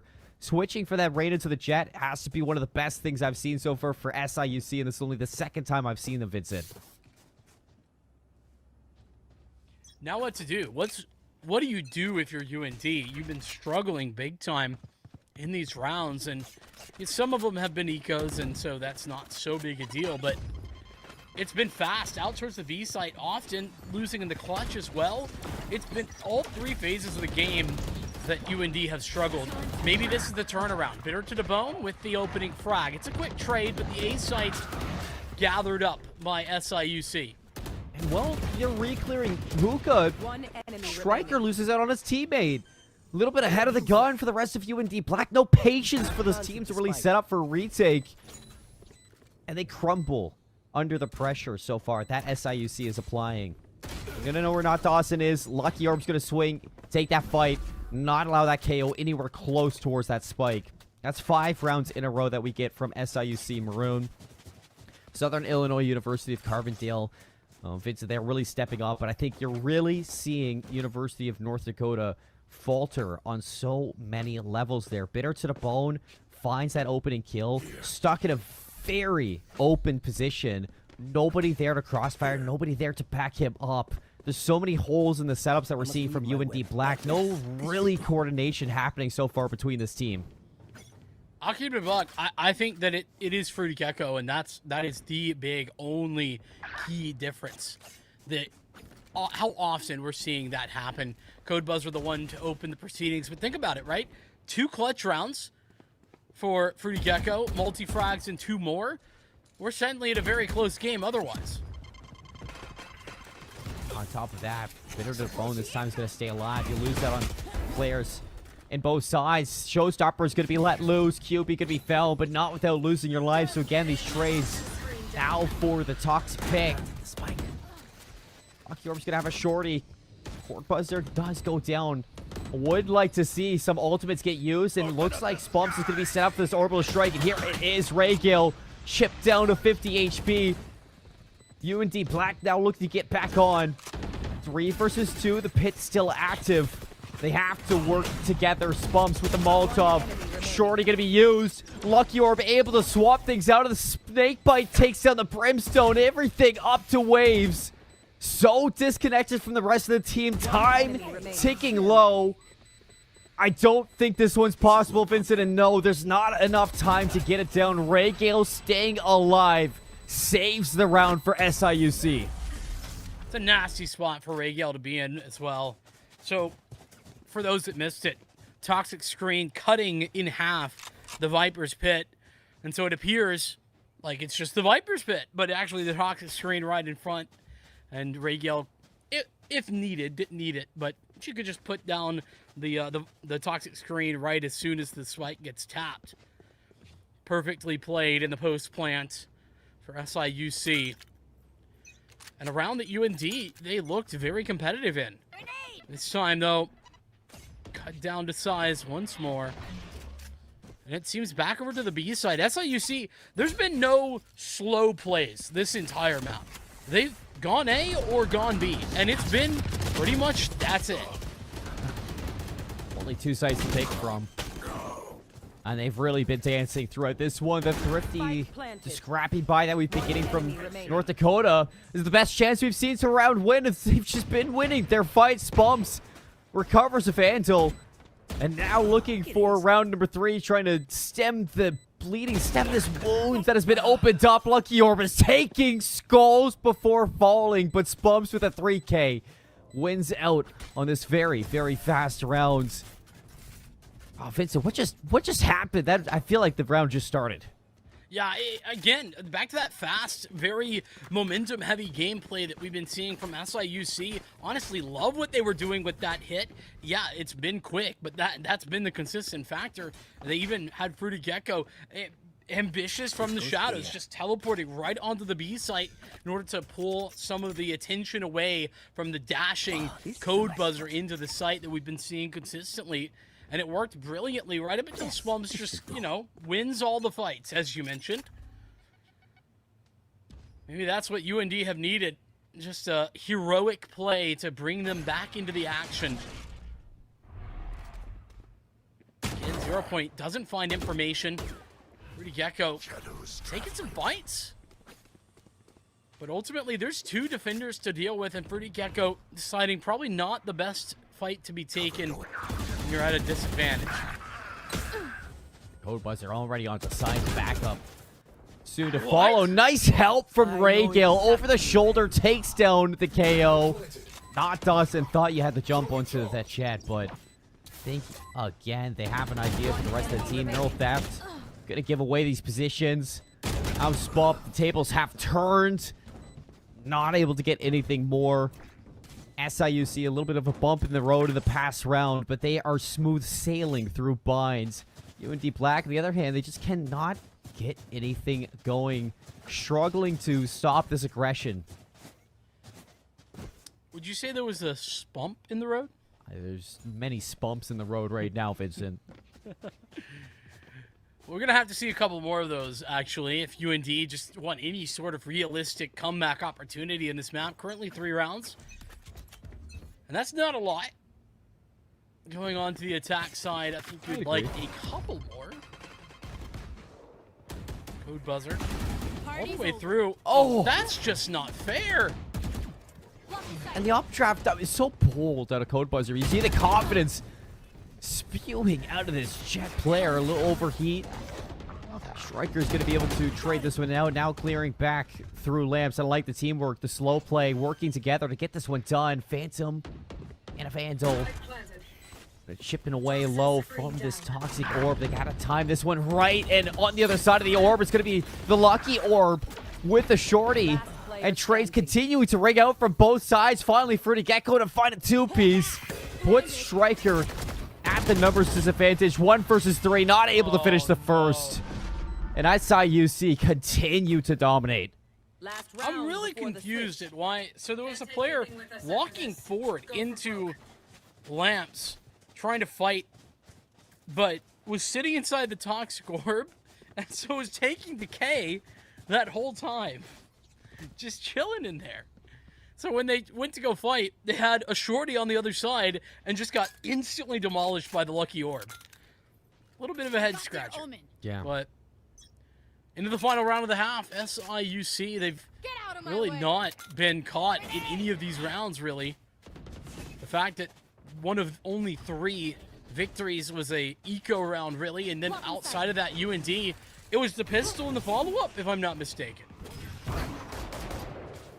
You see now, yet again, this toxic screen's going to split the site. Code Buzzer with an operator playing off these blaze stones, but a very aggressive angle with this gun. Now going to have to anticipate the push through. Striker on the flank, Trailblazer going to be pushing through. Not Dawson's going to find a way in, and the orbital strike's going to catch out Gecko, but now with that orbital strike, continuing to split these teams up. Waves is going to be here. Raygale down to 70 HP. And although the Toxic Terrains gives him a little bit of room to work with, Waves still finds his way through and manages to clean it up. Last one standing, a clutch round from UND. Spike defused. Finally, a clutch round from UND. They've been in these clutch moments many a time, and it has been SIUC. And it's much the same as Ascent, right? SIUC late into the game, they were winning all the clutch moments. They were consistently delivering in the multi-frag scenarios, and Fruity Gecko doing a lot of the work here. 17-6 in the first half, but as a squad, it was true for SIUC in this first half as well on Bind. Now, we swap things over to the defensive side, and it feels like a pretty darn good defensive composition. You have that double controller that can really pressurize things. UND, you're going to have to get creative, and I think we're going to have to see something more from Bitter to the Bone. You know, as the Rays, duelist player, I think it's a lot on your shoulders on the map of Bind to make space. And up against that double controller, it's even more difficult than ever. You definitely see, and I like that you're saying against the double controller, swapping over towards defense, there's not going to be a lot of ways in here for UND Black, so Bitter to the Bone is going to have to force their way in. Already losing out on your Sky, that is not what you want to start the second half with. UB is going to be down to 50 HP. Wave's going to be spotted pushing towards showers. That toxic screen goes down. So now Raygale could be a little bit susceptible here. Bitter to the Bone's going to jump right out, and Raygale was not ready for that whatsoever, but even still stabilizes, finds those kills, and the teammates were there to back them up. A little bit of a weird decision trying to isolate the fight towards the Lucky Orb as opposed to Raygale, who they already, or QB is who was there. The Lucky Orb elsewhere. Raygale delivering a multi-kill to 2, I believe. At the end of that, slow and steady wins the race, it would seem. UND Black. Yalla, Mshina. That's their first pistol round loss, I'm fairly certain. Yeah, they've been 0-3 so far for SIUC Maroon, so with that being said, this is really their chance to run away with it, but recovering the Spectre is going to be a big moment. I don't want to see UND Black throw this one away. They're going to spot Raygale all alone on the site. Teammates are trying to get here in time. Fruity Gecko will be short by, and Raygale manages to hold on. Big two-piece there to keep this round active. 2 versus 2. Low HP on Not Dawson. Waves has a Spectre, but they have to play their cards so carefully, and they do. Fruity Gecko's going to be blindsided, and that's a Vandal on the ground. Good Buzzer all alone. Damage for Not Dawson on low HP. This is incredibly winnable. Just one shot required on this Marshall. And Not Dawson knows it. There it trying is. to adjust. And the shots connect for Waves. That's 3 kills with that SMG. Up to the Vandal and the finisher as well. Just good crime scene. And UND, a round where they had very little invested. They come away. Thrifty win. SIUC, got to be careful of that. And what was, like you mentioned, the opportunity for SIUC to just continue the momentum of their first half. Build up a huge economy, build up a bunch of rounds, find double digits, all of those things. Well, now it's cut down. Yeah. Only 4 rounds separating these two, Vincent. And UND, they just start being able to work a little bit more confidence into the matter. So, Scorebuzzer, Stinger, trying to beat out on the Trailblazer, but does not happen. Waves just watching over to the sky. And Lucky Orb's going to be shot down on the other side. Neural Theft invests into the round. All the information that you need to put this one away for UND Black and more. Spike planted. 3 alive on the retake, and it's not looking likely. Molly. Look at the stall. They have the Molotov. They have the One enemy fragments. remaining. They still have smokes left. And these rifles. Ain't no chance. That was such good layering of utility throughout for UND to deny the retake. No chance to get back in. And with that, a little bit closer to tying this game right up, but SIUC Maroon now with their own opportunity. Yeah, a bit of a whiff, I think it's fair to say, with regard to losing out on that anti-eco round, but this is where the recovery can start, or maybe potentially end, as UND Black have themselves a very solid buy. This is not a bonus. This is a full purchase.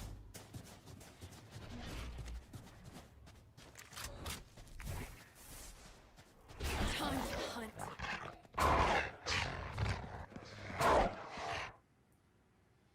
Trailblazer finds just about nothing. Just clearing out some hookah angles, but realistically doesn't spot anybody. It's Lucky Orb just chilling in the back of the site, but Trailblazer goes down early.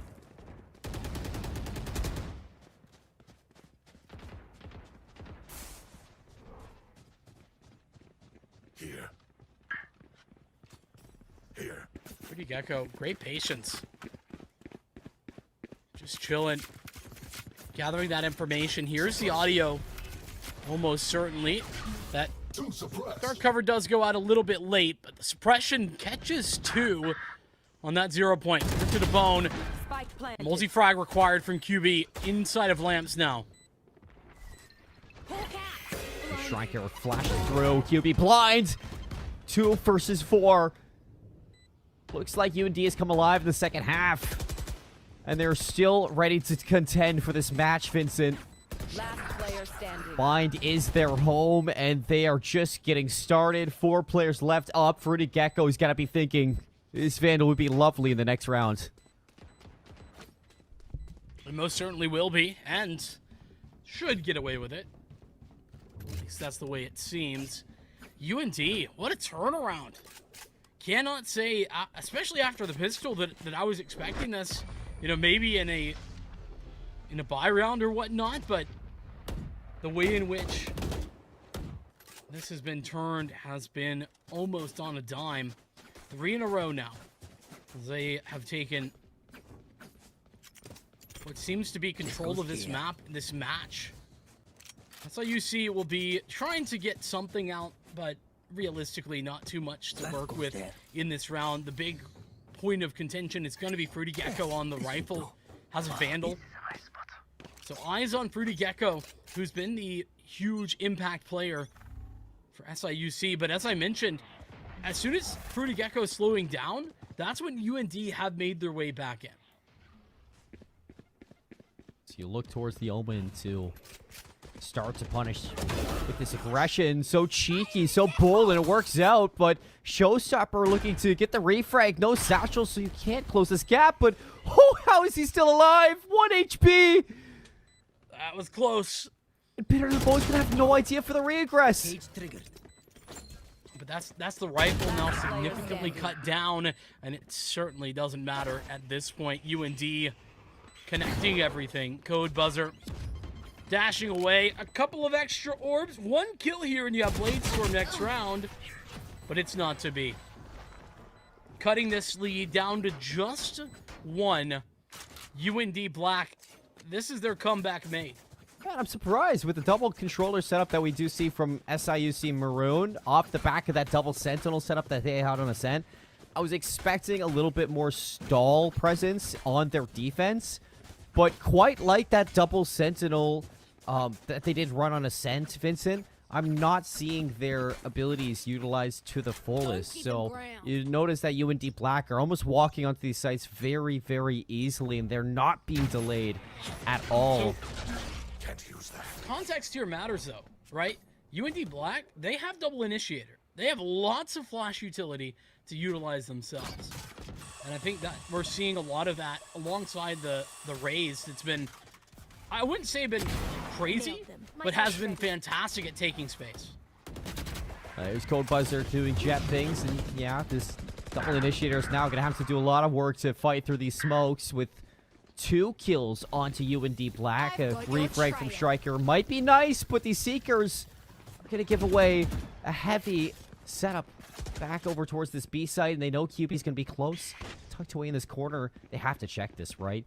They have to know QB's might be close by still. They're going to do it 1 by 1. Oh, that is such a tough call to make. But QB, fortunately enough for UND Black, he doesn't find anything off of that one. What? This side's not clear, guys. This side's not clear. A little bit of, I don't even know what. A little Miscommunication, over-ambition. A little bit of a chance for SIUC still to win this one out now. 3v3 down to a 3 versus 2. Dawson evens this one up. No damage though. On to Striker. That is going to be an easy retake for this Phantom in the hand of Code Buzzer. Just spray down that sky. And the judge for Lucky Orb. Honestly, walking through lamps with a judge is like the perfect gun combo to have. We move in. Got Yeah, it? I think you are invincible with a judge inside of lamps. It's both that position and hookah. You actually just can't get shot at. You get at least one kill before you can get shot at with the judge in hand. It's kind of overpowered, actually. Kind of crazy.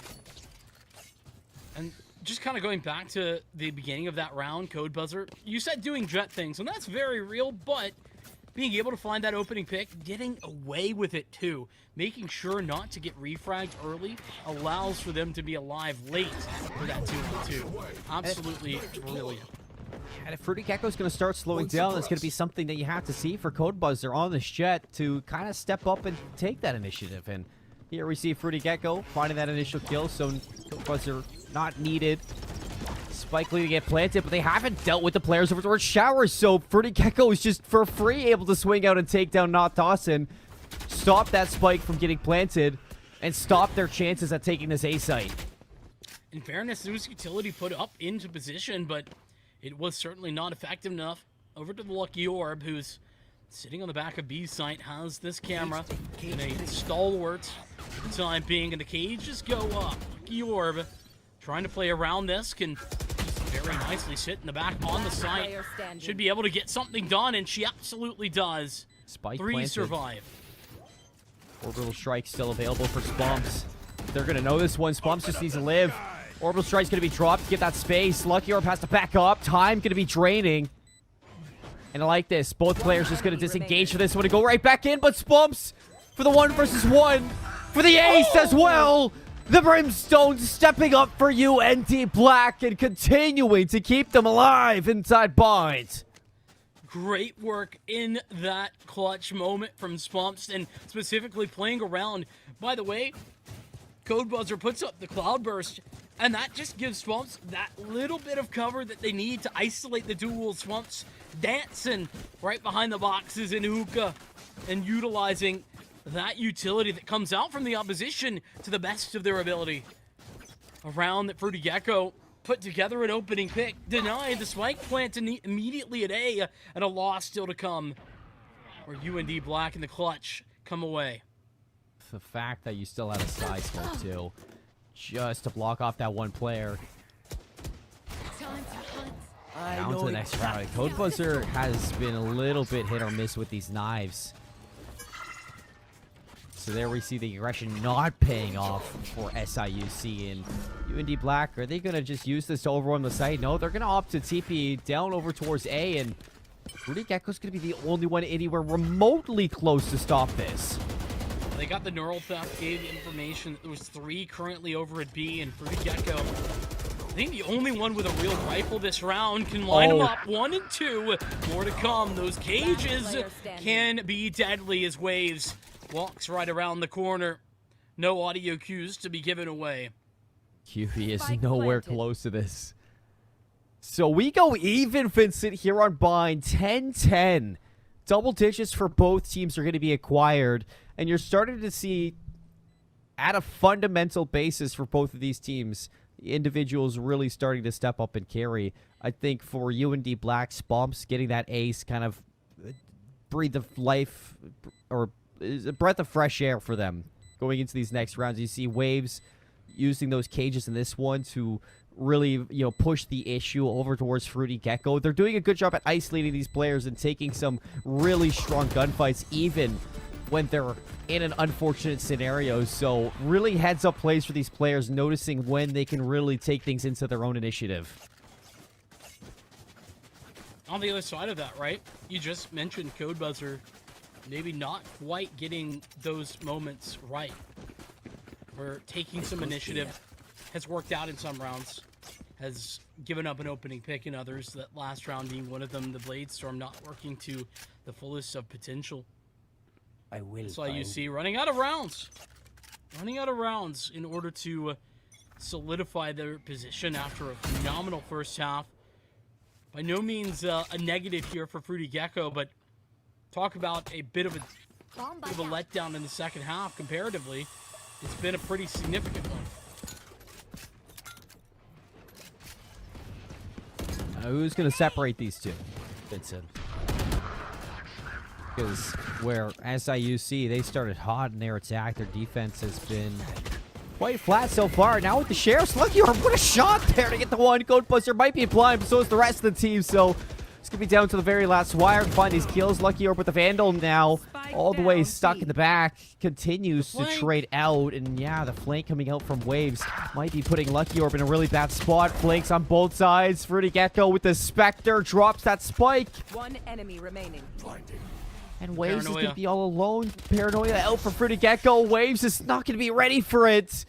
The SIUC Maroon down, but not out. Making mistakes, but still falling forward. Playing on hard mode, I guess, as they are equalized, but will not give up the lead on 27 now. Fruity Gecko's flank coming at the right time. Long range, that Spectre. A bit of a struggle, but keeping hold of the Paranoia till the late round can be such a difference maker, and it certainly was there. SIUC now one round away from map and match point. After a run of devastation that UND have put forth.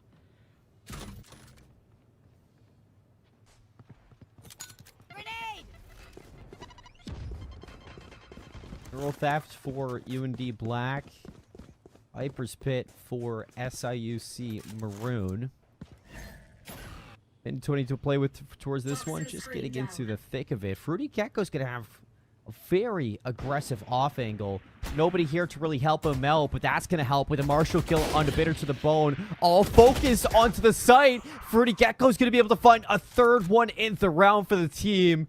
And UND Black most likely sent packing here. Code buzzer.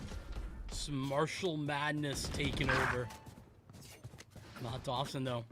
Dispatching with a flank that was coming through, and now splitting the final three members of SIUC, Southern Illinois, needing to guess right. They're currently just kind of playing in the middle. Notice the information now gained. Hold rotation. That's Raygel. She's calling in for the troops to come support her. She's just going to drop this pit. You know how big this round is. If you're able to find the win. Spomp's expecting there to be aggression. And Dawson, he takes the spike back over to P. 10 seconds left. What is happening here? Gotta be thinking. No. Committing. Not a lot of time. I don't know if there was enough time to fully fake that. Take a fight. Lucky Orb all the way through. They have no clue. She's got what should be the closer. Long rotation. And it's already been cut off. Nice anticipation from Raygale. Spumps with a frag, but it doesn't matter. It's kind of one of those things is, what do you do at A with that Viper's Pit being down?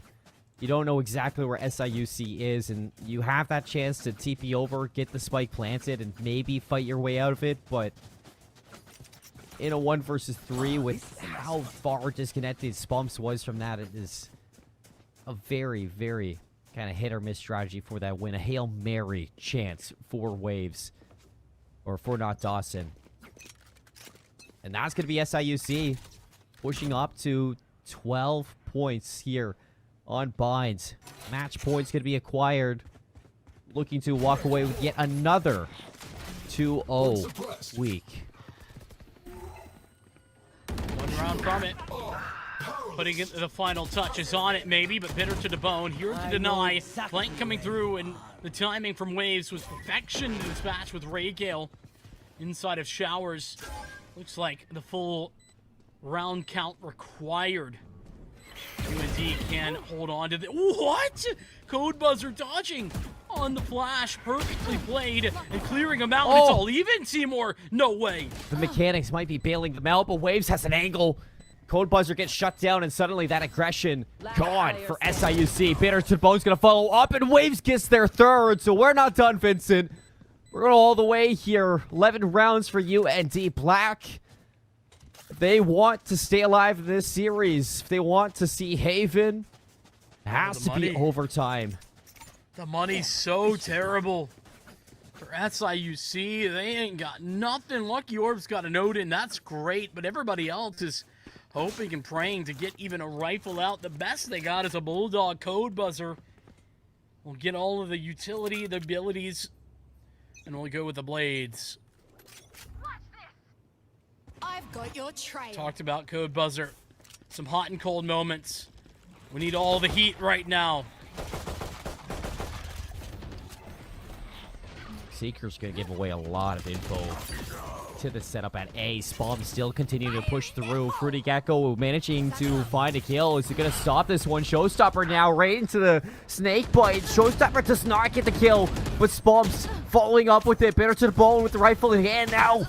Starting to activate here on Bind. One player left. Lucky Orb standing in the way of overtime. Standing in the way of UND's Black's chance of continuing on with this series. And the Neural Theft is maybe going to be able to give her one last chance at this low health for Bitter to the Bone. Full HP on Not Dawson.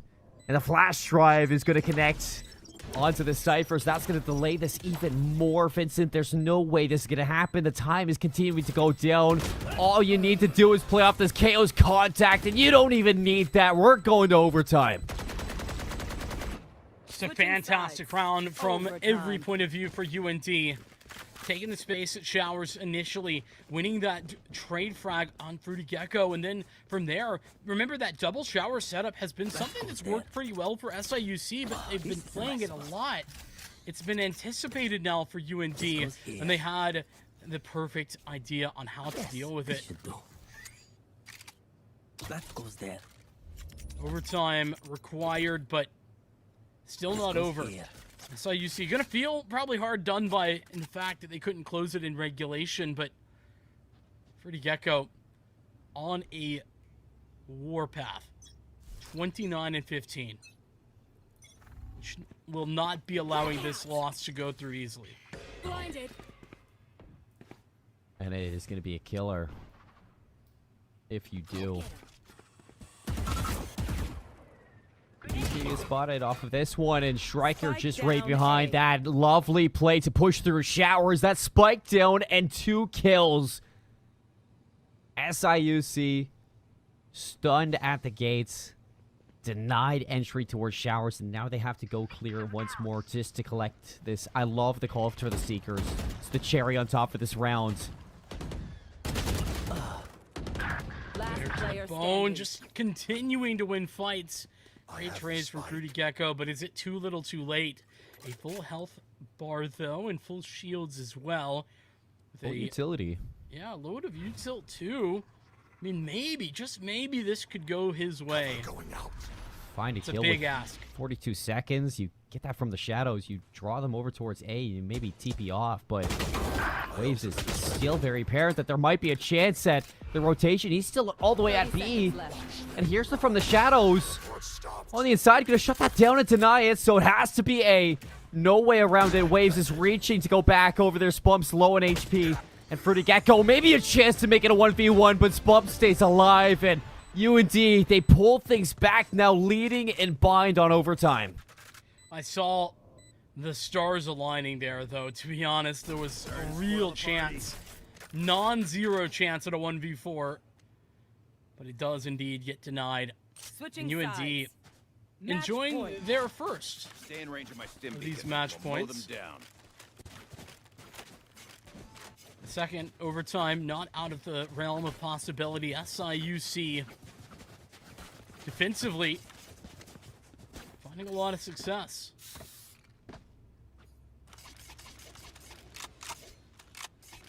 I want to see you crawl. So we switch sides. And UND Black. Can they send us to Haven here, Vincent? Big question.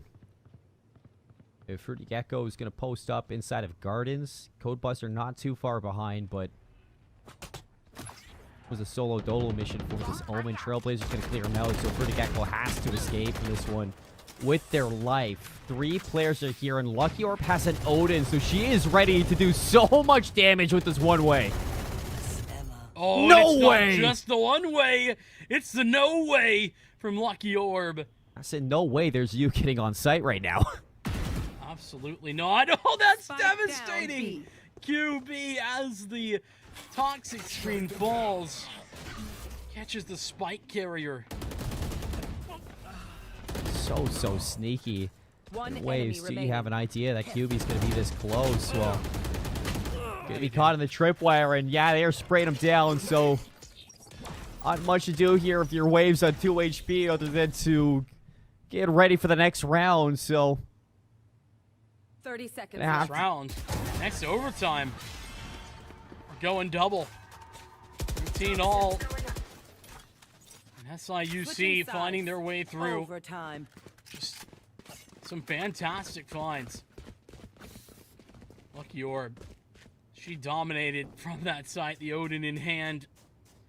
That second shot through the toxic screen really sealing the deal. With QB being entirely unreadable behind the toxic screen.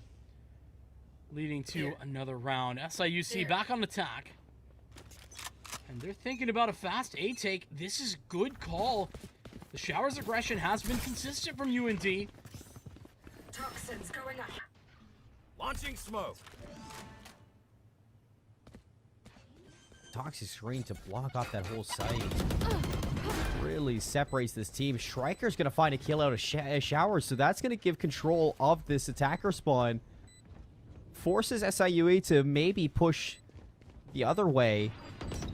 They're just going to double down and back in towards the lamp, so everything is down to this hold. SIUC stuck. Can UND continue to lead in this overtime? Well, it looks like so. They're picking them apart. Flawless so far. QB, 92 HP. Pumps is going to check the back line. And a flawless round to give 14 to UND Blacks. They have the advantage in our second overtime. Switching sides. A 5-on-5 Match post point. plant and a flawless retake. UND Black. I mean, I'll be honest. That Showers fight for Fruity Gecko just... It needs to stop taking it. It's just not been going well these last... Like, late into this half. Not been ideal, to say the least. A team effort right now from UND to make the comeback that they've made already. And the chance to push this into Haven now. Their second opportunity. One suppressed. Not a clear intention from the beginning of this round for North Dakota. Spike retreat. Bit of a default early. Now, more presence towards A than towards B. Just the Sky hanging out and putting the Trailblazer down to keep the 3 B players currently occupied. SIUC has denied them already once. To do it twice would be quite frustrating for North Dakota's. Striker's gonna hit that TP. It's go time. Green light. Head over. Ray Gale. She's got to back up. There is gonna be a tripwire to at least give a little bit of room to work with. His Pumps is already through and over towards Lamps. So Ray Gale's gonna get blindsided. Spike is planted for the post plant. And disadvantage. Dublin, Illinois, they need this bad. Game over. Map 3 coming up if UND can close. Flashbang. We'll wait Net deployed. just a moment. 0 point goes out. Doesn't catch anybody as it gets destroyed. Pushing through into the lamp position. Spumps with another frag on the shorty. Waits for 2 more. Lucky Orb alone. And that's it. 15-13. Massive comeback for North Dakota. And they make their way to victory. These Navigators, they want to go all the way today in week number 2. Haven on the horizon. North Dakota clutch up in overtime. What a monumental comeback on Bind we just witnessed, folks. It's entertainment here on NECC. And Vincent, to close out like that, I'm sure that University of North Dakota, this team, they are feeling on top of the world with that performance. The whole team at the end really working together to get onto those sites in overtime, really showcasing what the team is truly made of when you're not relying on individuals. Yeah, I think that unfortunately does kind of have to come to the forefront of the discussion here, right? Fruity Gecko, listen, props to him. Had a really good game, and a first half to be remembered for sure.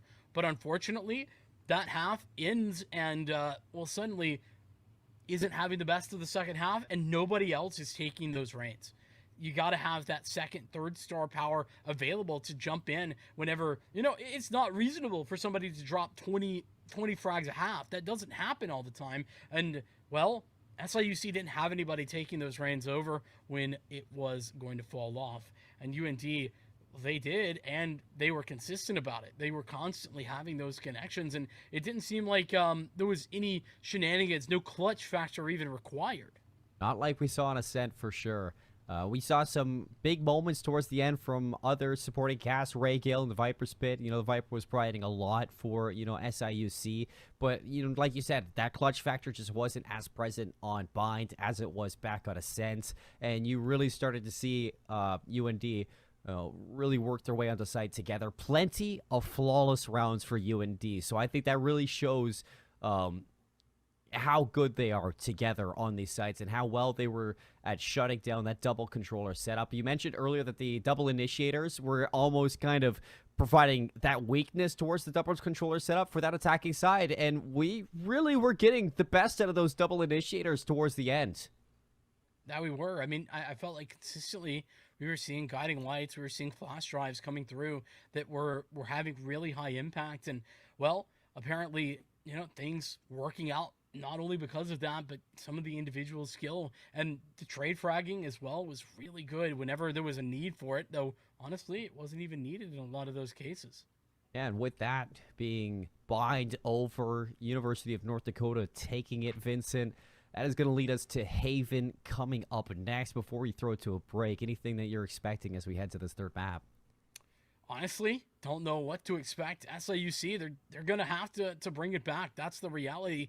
They had the match in their hands. They had 2 map points to close, and they couldn't do it in regulation. They couldn't do it in overtime. So lots to prove as we head towards Haven. But like you mentioned, that'll be right after this short break. Yeah, well said, my friend. We will see you in a short moment, folks, as we get ready for Haven on the other side of this short momentary break. Welcome back, everybody, to the NECC Week 2 coverage for our Navigators. We are looking at Haven in Map 3 out of the Midwest. We got UND Black, SIUC Maroon pushing it all the way the distance today. Vincent, it's been a fantastic 2 maps. We saw Ascent, it went to SIUC. We saw Bind, it went to double overtime. It went the way of UND Black. What are you expecting heading into this map number 3? What do we have to talk about? Honestly, I think SIUC have just kind of thrown everything at the wall. They've tried a bunch of things. Some things have been great, others haven't. The fact that they couldn't close out, though, on Bind, it's worrying. It is very worrying, considering they had those chances to do so. They had 2 map points ready to go. It could have been done. They could have had a 2-0 victory in this series, but they couldn't close it out. And the comeback and come from behind victory in overtime for UND has to be giving them some momentum coming into this map 3. Yeah, it has to, especially because that Ascent map wasn't horrible for UND. They started off fantastic. They won with both pistol rounds. Honestly, they've been fantastic and almost flawless throughout these pistol rounds. So you expect on Haven, it is really their series to lose now with that momentum. And going into it, I've heard that we have a few substitutes to look at as well, as we kind of hyped up SIUC Maroon as the underdogs going into the season after what we saw last time. They looked good for sure going through Ascent, but on Bind, it seems like they didn't really have the recipe to success that they were hoping for. So we're getting a few substitutes in this team. What do you make out of that? Yeah, so substitute number 1, we got, I'll just say we have Code Buzzer and Ray Gale going out, and then Chum Bucket and Slayer coming in, 2 players that we actually haven't yet seen in this series.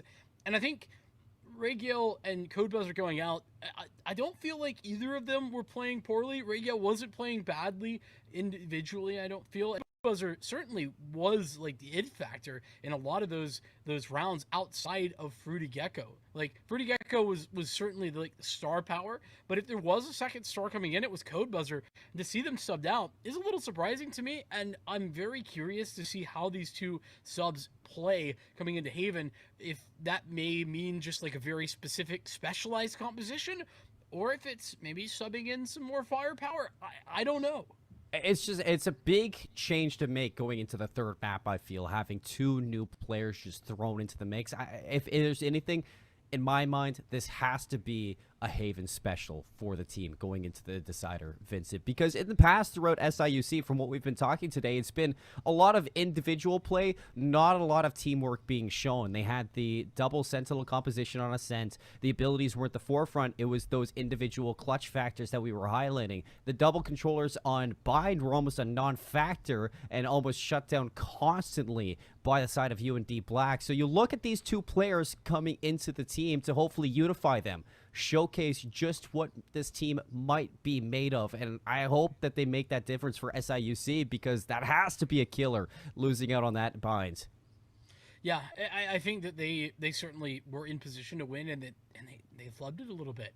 That has to be in their mind, that's for sure. With that being said, SIUC, they were able to show that they were not mentally out of that game towards the end of it. They were still fighting aggressively in those overtime rounds, and they ended up pushing it to a double OT, even whilst being pressurized very aggressively. So that does give me some confidence. Haven, though, I do think it would be interesting if we see like a specialized Haven composition, but how specialized can you get on Haven? I mean, it's a map everybody's seen. Everybody's played 100 million times at this juncture. It's probably even more of a classic is than Ascent at this point, which I can't believe I'm saying, but is certainly a reality in the collegiate space. So I'm really curious to see like what the mindset behind these like swaps between these substitutions is. Is it going to be something along those lines of they're going to make a decision to go for some composition, or is it just getting, these players play on this map and those players play? I mean, they have 10 players on the roster, so that could be it too. I mean, the question's out there for sure. There's so much anticipation that we can lead into this one, Vincent, with these changes happening, with how the series has kind of gone around. But overall, you say we're going Haven, map number 3. These first 2 maps haven't really been blowouts. I mean, they've been relatively close in contention, both SIUC and University of North Dakota Black. So I'm ready to see this action unfold. I'm ready to see who's going to be the victor of this one, because I can almost guarantee that it's not going to be a one-sided affair. Did I just get teleported back in time?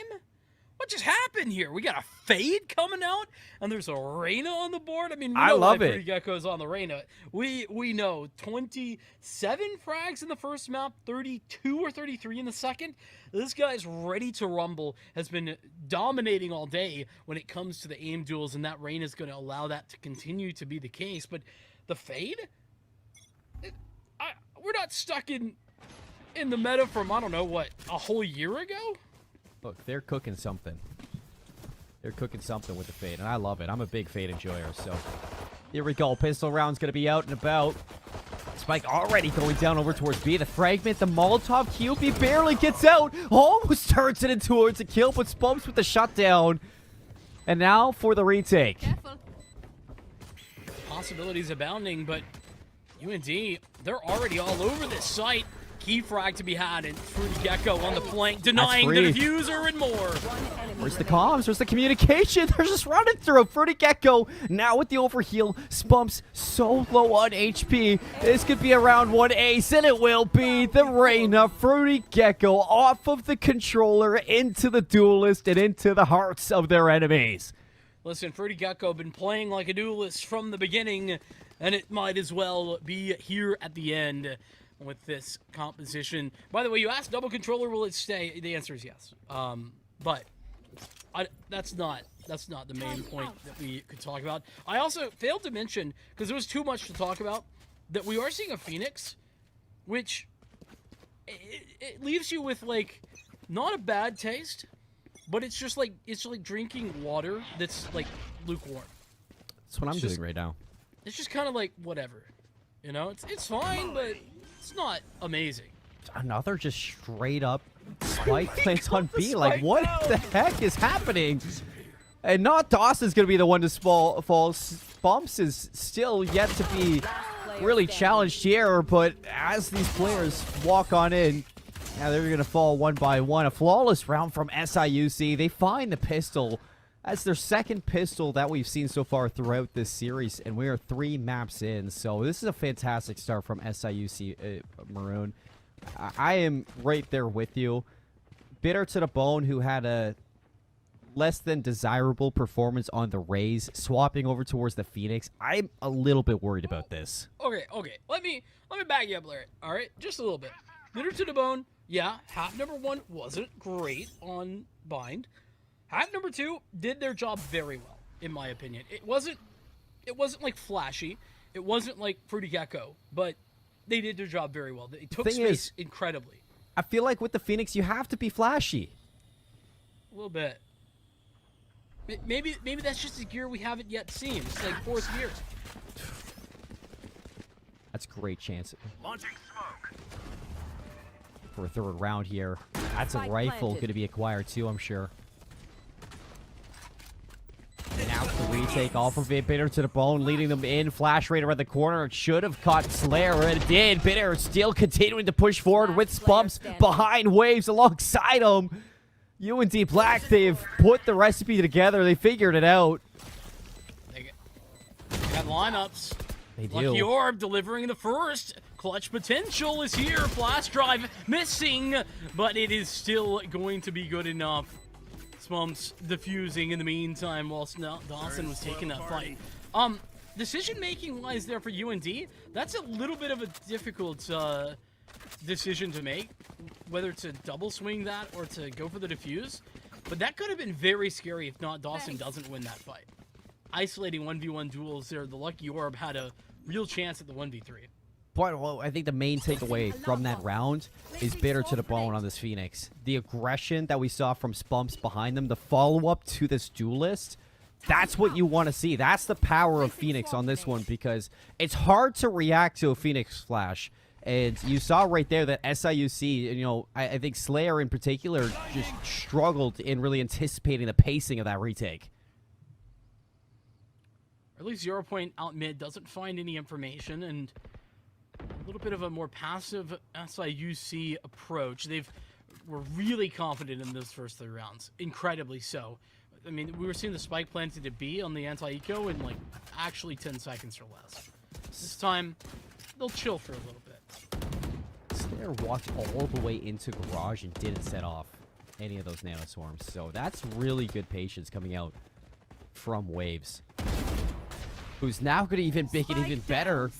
Spike's going to be down. They get rid of the controller. If SIUC decide to fall off this site, not having that controller might punish them a little bit in the long run. Certainly may. That is TBD, and Fruity Gecko here to say it's a secondary frag, though Chum Bucket stealing it away. 4v2. The B site once again. 30 seconds left. Place where that spike will go down, and not Dawson has a whole lot to live up to. Oh, and almost got the gun out in time, CMoore. Almost. Almost. Only counts in horseshoes, though. And hand grenades most of the time. Yeah. But we don't really have hand grenades in Valorant, so we don't have horseshoes either. So I don't know where I'm going with this one, but moral of the story is, I guess you don't really need smokes if you have Fruity Gecko playing Reyna. 10-1. We're 4 rounds through, and Fruity Gecko is 10-1. Not quite sure I realized it was that dominant until we saw the scoreboard here. Gonna be more, maybe? Oh, not Dawson. Lucky to be living. Look at the aggression up long. Sky for UND alongside, I think there's 2 players. Yeah, 2 players up long. Tough that Striker doesn't get anything there. The guiding light goes through, and Bitter to the bone with a nice trade. They don't clear it. Oh, that is... you should have got that kill. NT, though. NT for sure. You hate to see it, but a good turn by Slayer. Again, Stinger burst is kind of nutty. Enemy remaining. It is. But again, you know what I really want to highlight for UND Black is I like that they're changing tactics. Oftentimes, the double Bot coming push up back. long in sewers now kind of sets that inkling of an idea towards SIUC that in the future it's something that they have to prepare for. Yeah, the composition that SIUC are playing with the double controller, a lot of the reason behind utilizing this Viper is, I mean, it's multifaceted, but mainly denying information at A long. What it allows you to do, the wall that we'll see go up in just a moment, it denies any long swing. It denies all of the info crossing towards sewer, where you would have to, you know, maybe apply something like any utility that would cover that off every round. You just put that toxic screen up, and it also covers up A link as well towards B, allowing for the B site hit to be a little bit better in addition to that. Said, well said. Now the Phoenix solo hold over towards A. I think UND Black are sick and tired of these free plants on B. It puts so much focus on this B site. It has been a contentious position.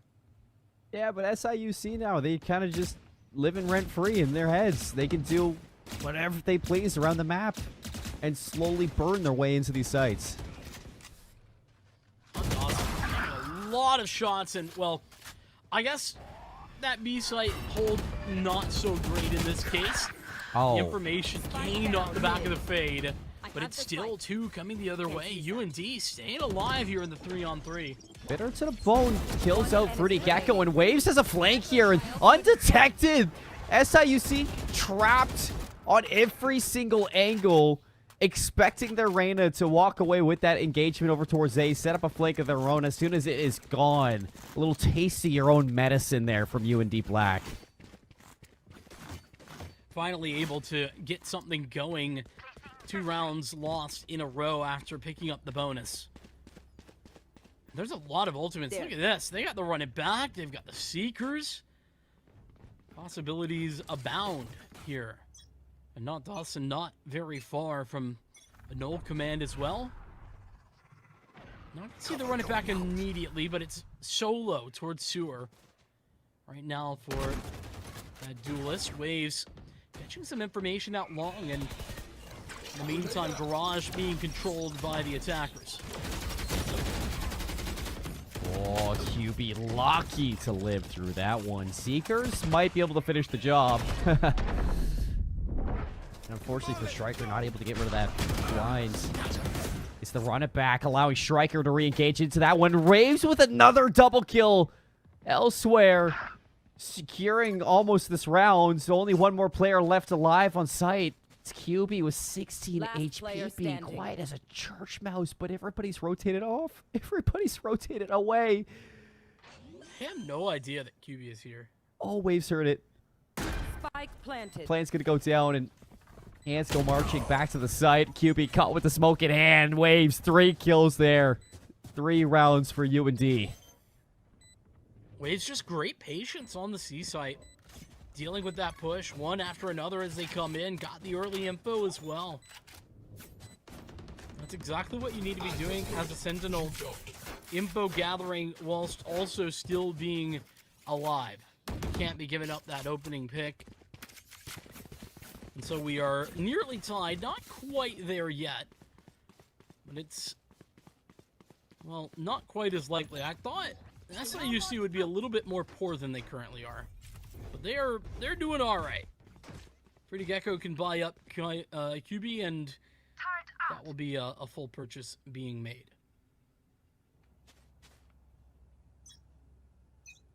A bountiful round when it comes down to ultimates. Been not Dawson, one ult point away from that null command.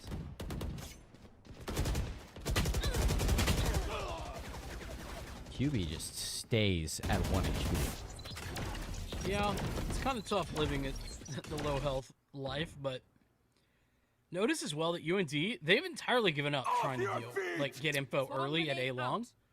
Rolling Thunder, aggressive for the offense, out towards B. It doesn't actually catch anyone, I don't think.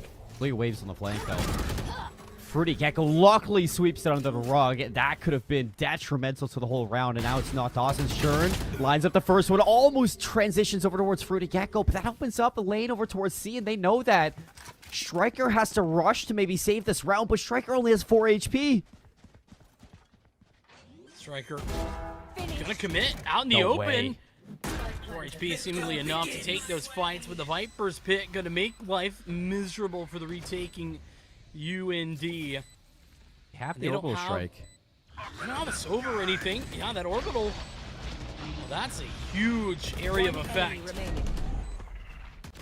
It covers everything there for the retake. UND Black, they get rid of that Viper's Pit, and they drop that smoke towards long. They deny the post plant from SIUC, and they give us a tie game right back into it, Vincent. I mean, you have to be impressed with the way that the University of North Dakota Black are playing tonight. I mean, I love that decision to use the orbital strike in order to counter things out. So a lot of times with the lack of a Sova, you might want to keep that orbital strike to maybe counter out a lockdown. But there's no Killjoy. They're double initiator and double controller. So can utilize that at any point, and great decision making there, I think. Quick decision making as well to keep SIUC on the back foot. And here's that lack of any long control currently being put together. Bitter to the bone. Been watching for sure, and does come away with 1 frag. Healed up, I think, somewhat by the overgrowth, but not very much. Face your fear! And one thing that is apparent is that UND Black are starting to get comfortable. Nightfall is going to render the ears of UND Black non-existent. Bitter to the bone is going to get walked up on. Striker and Spom still contesting this. And Chump Bucket doesn't know what to do. Dancing around default. It's 4 kills down for SIUC Maroon. Fruity Gecko has yet to have a chance to really activate during this round. He's just stuck towards A long. That Spike is in such a bad spot. Speaking of, I feel that Fruity Gecko hasn't been in position to have high impact in a lot of these. I can understand why they wouldn't want him to be the entry guy, considering how many multi-kills he can get. But at the same time, if the Reyna's not entering, who is in this position? Definitely not QB. I can tell you that for sure. I think we've had 3 rounds in a row where QB has been at 16 HP or lower or dead in the first 10 seconds. It's really easy. Just don't get shot. You have to be thinking that when you are trying to dictate who's going to be that entry player, if it's not going to be Fruity Gecko, I wouldn't put it on your controller players. You have to kind of fall down to Slayer and Chump Bucket to try to work some kind of a pick. You need to utilize this breach a little bit more, though. Yeah, I mean, the problem is that Slayer's tossing haunts in there, maybe a seize to lock somebody onto the site. I feel the point is it's a difficult call to make, and it's not clear outside of that Reyna who should be taking the initiative. Fruity Gecko taking the initiative this time, but it's not Dawson to deliver the frag. And not Dawson, too. Starting to warm up on KO. Played well back on Ascent. Stayed with it throughout the remainder of the series. And the run past it to get a lot of information over towards Grass. Bitter to the bow gets 1 more before falling. That continues to hold numbers for UND Black. And not Dawson still going to spot these players out. That flash drive is going to get the information on at least 2 players out of the 3. So they know this is still a hit towards B. And still a problem when the Reyna isn't activating. Gotta check the corner, but oh my goodness, maybe QB is the entry fragger and just doesn't know it. Well, now doesn't know anything. Down. Spike not even planted. As Luckior makes the way through, trying to deny the lockdown, but that doesn't work either. Chumbucket running for the hills. Yes, The Spike. lockdown will find nothing, and it will be the plant over at A. Yeah, 1 versus 2. How many times have we seen SIUC win in situations like this? Look how far away Waves is too. Striker has to bide their time. There is no if, and, or but. You need to play the 1 versus 2. Striker is doing that. Guiding light. Oh, that's huge. That's massive for Striker. Info gather, knowing where Chumbucket is located is half the battle. And the 1-on-2 aftershock will go through. Tap on the Spike, and Striker's hitting the shots. No need for the double swing when you have Striker hitting those very nasty Vandal connections. It's a 50-50 guess on where you throw that bird, and you guess right if you're Striker. I mean, it takes so long usually to retake on the A site. You have to check so many different angles. Hell, graffiti, sewers, as well as A long. But one simple guiding light like that gives it all away so fast. So Chumbucket had nothing else to do other than drop that aftershock. See if you can delay the swing from both of those players. And Striker, albeit 6 and 7 inside of the game, you look at the rest of the team, nobody's really doing any better than that. He's just been finding so many impact kills on the sky roll. And it's once again the consistency from North Dakota. They are a team that has been constantly connecting the shots, but not having to rely on that incredible star power. And this is not to like knock down SIUC. It's just a reality where if Fruity Gecko isn't in position to multi-frag, the rounds are more difficult. Into a little bit of a Enemy remaining. separate round, a scrappy round for Chumbucket and crew. SIUC just with these rifles scattered, disconnected. I was hoping, Vincent, when we got this substitute going into Haven, that this was like a specialist swap, that, you know, they've been practicing with these players a lot more, and that this was going to unify the team. But again, scoreboard's telling Fruity Gecko is kind of the make or break of this team still, and we have yet to see the unification of SIUC Maroon. And I mean, they probably do get the practice in. The problem is that at the moment, it feels like it's kind of just to play this breach and play this fade, which is fair, but we haven't seen the breach do as much as I would want. The fade has been fine, but it also hasn't been the difference maker in every one of these rounds. It's been Fruity Gecko, who's currently opened the proceedings with the opening frag. Waves gets one, almost a second one too. He's fighting for their life on the inside of that one. It's going to delay the spike plant, but inevitably it will go down. And Striker is going to back up those Seekers with a kill to push us into a 3 versus 3. Now looking to work this flank with a Resh flood onto the site. Flash around the corner. Lucky or blind is bad. Striker and Spumps open this one up, and QB now 1 versus 2.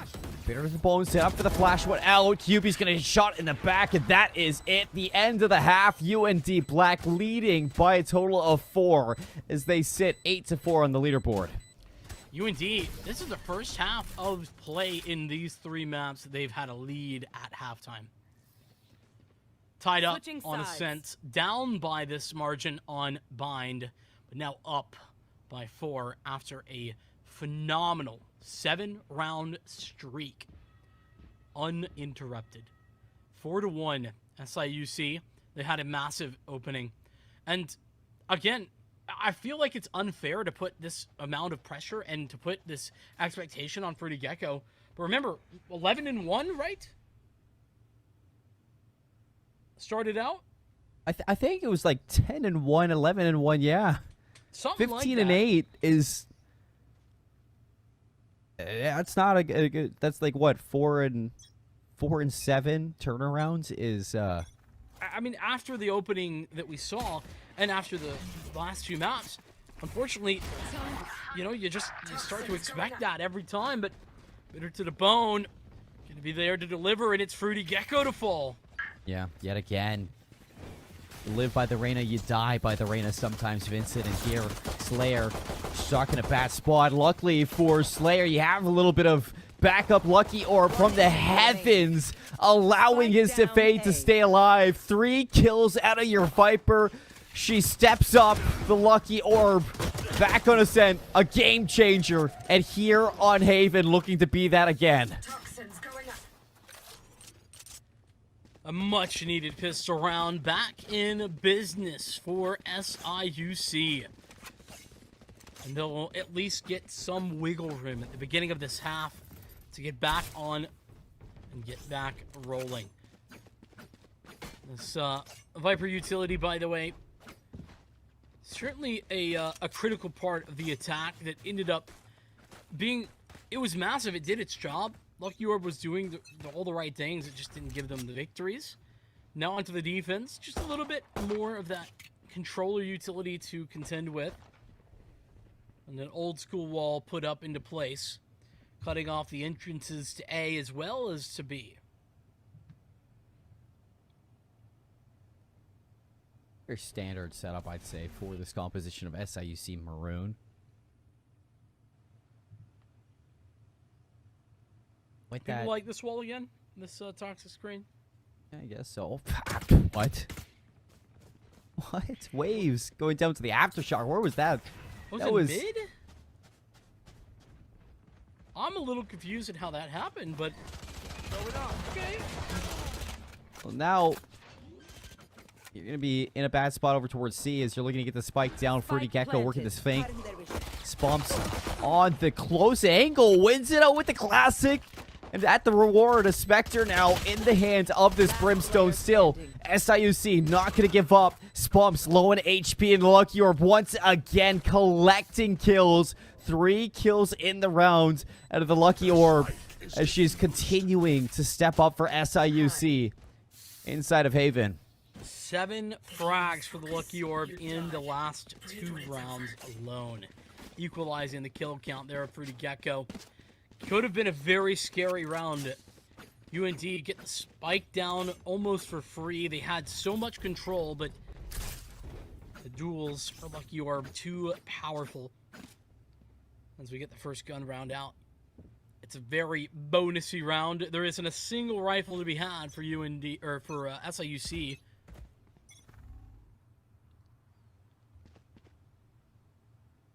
Ability to info gather with this Fade has yet to really be showcased from SIUC. But even still, It's early. Slayer has been finding those nightfalls, and those nightfalls earlier on back on the attacking side were really detrimental to a lot of these rounds. And I want to see if this Fade really starts to become a nuisance on their defense. But here inside of this next round, we do get that opening pick over towards QB with pistols in the hand of SIUC. And a couple of these players. It's going to be a tough one to retake. Spectres as well. Sort of a repeat of the same round that we saw before, but instead of pistols, classics, and the such, it's rifles for everybody on the attack side. North Dakota having a solid stance. Multiple players making their way into the garage. Will drop down, but bitter to the bone, making life difficult, but maybe not that much so. But Striker, this is key.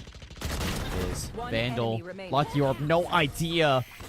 And the attackers with these rifles just stand tall on that side. Off the back of that first pick onto QB, no really chance to stall out over towards C without that Omen. So getting that spike down was very, very easy. But I'm not surprised at all for that round, albeit, you know, it is the bonus round for SIUC. They got their job done at the start of this half. So now with the rifles in hand, this is when the second half really gets shown. It's going to have to be, right? UND, if they were to take things back, regather the momentum into double digits, we're talking a very difficult half upcoming.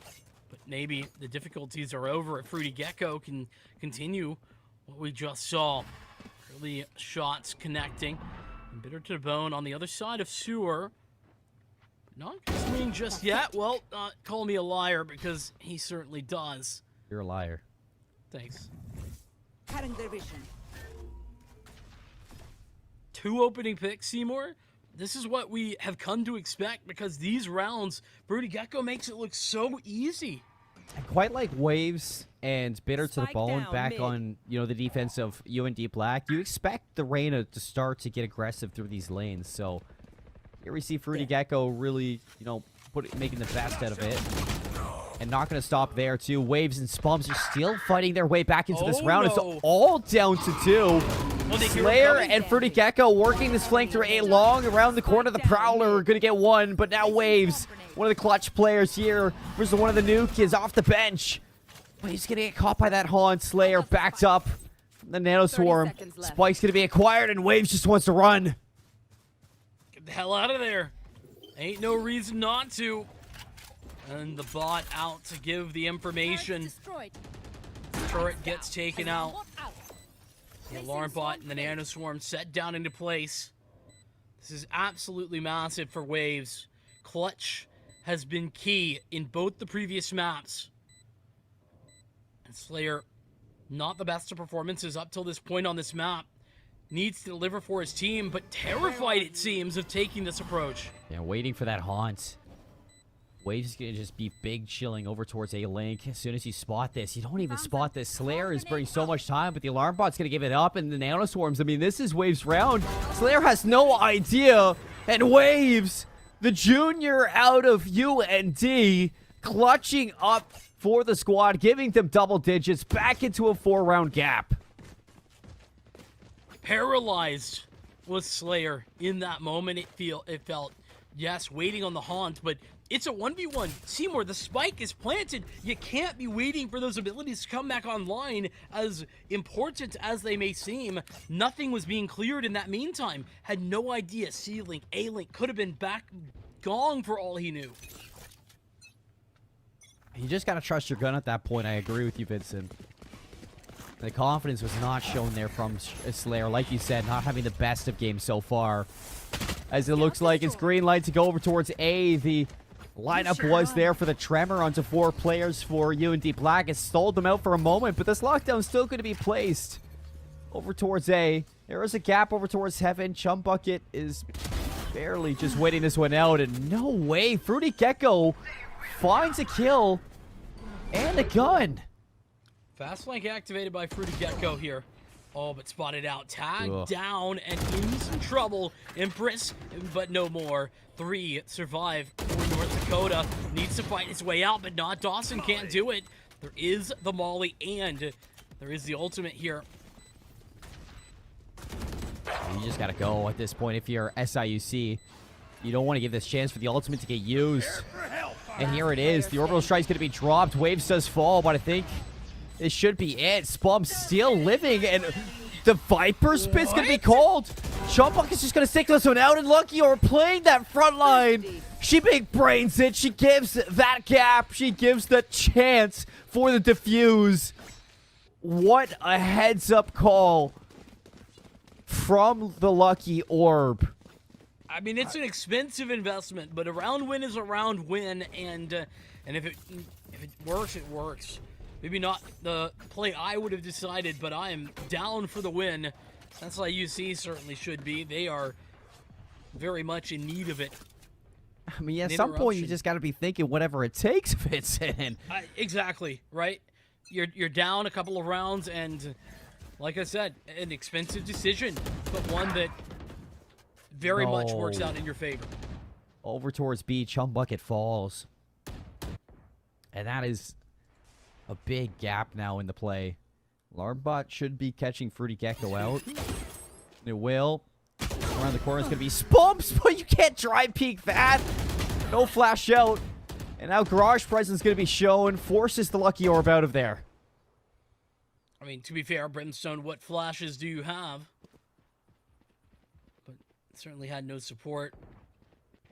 Killed in spawn of all things. Do they check Fruity Gecko? They're here. They're looking to clear them out. You gotta check the corners, and there's a lot of places that Fruity Gecko could currently be located. They killed towards B. Fruity Gecko wasn't cleared, and now this flank is very, very possible. Bitter to Bone's going to invest this, run it back, but Dawson's going to get picked. Waves luckily there to trade. One last standing is Slayer. Yet again, Ares in the hands.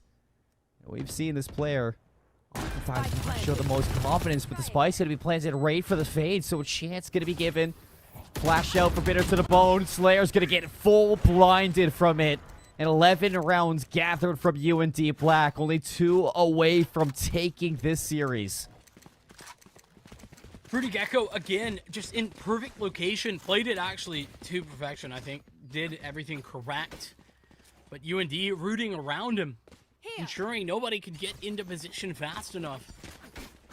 And despite the multi-kill, or rather the double kill, coming in from him at the early stages of those rounds, it was the rest of the sites that kind of fell.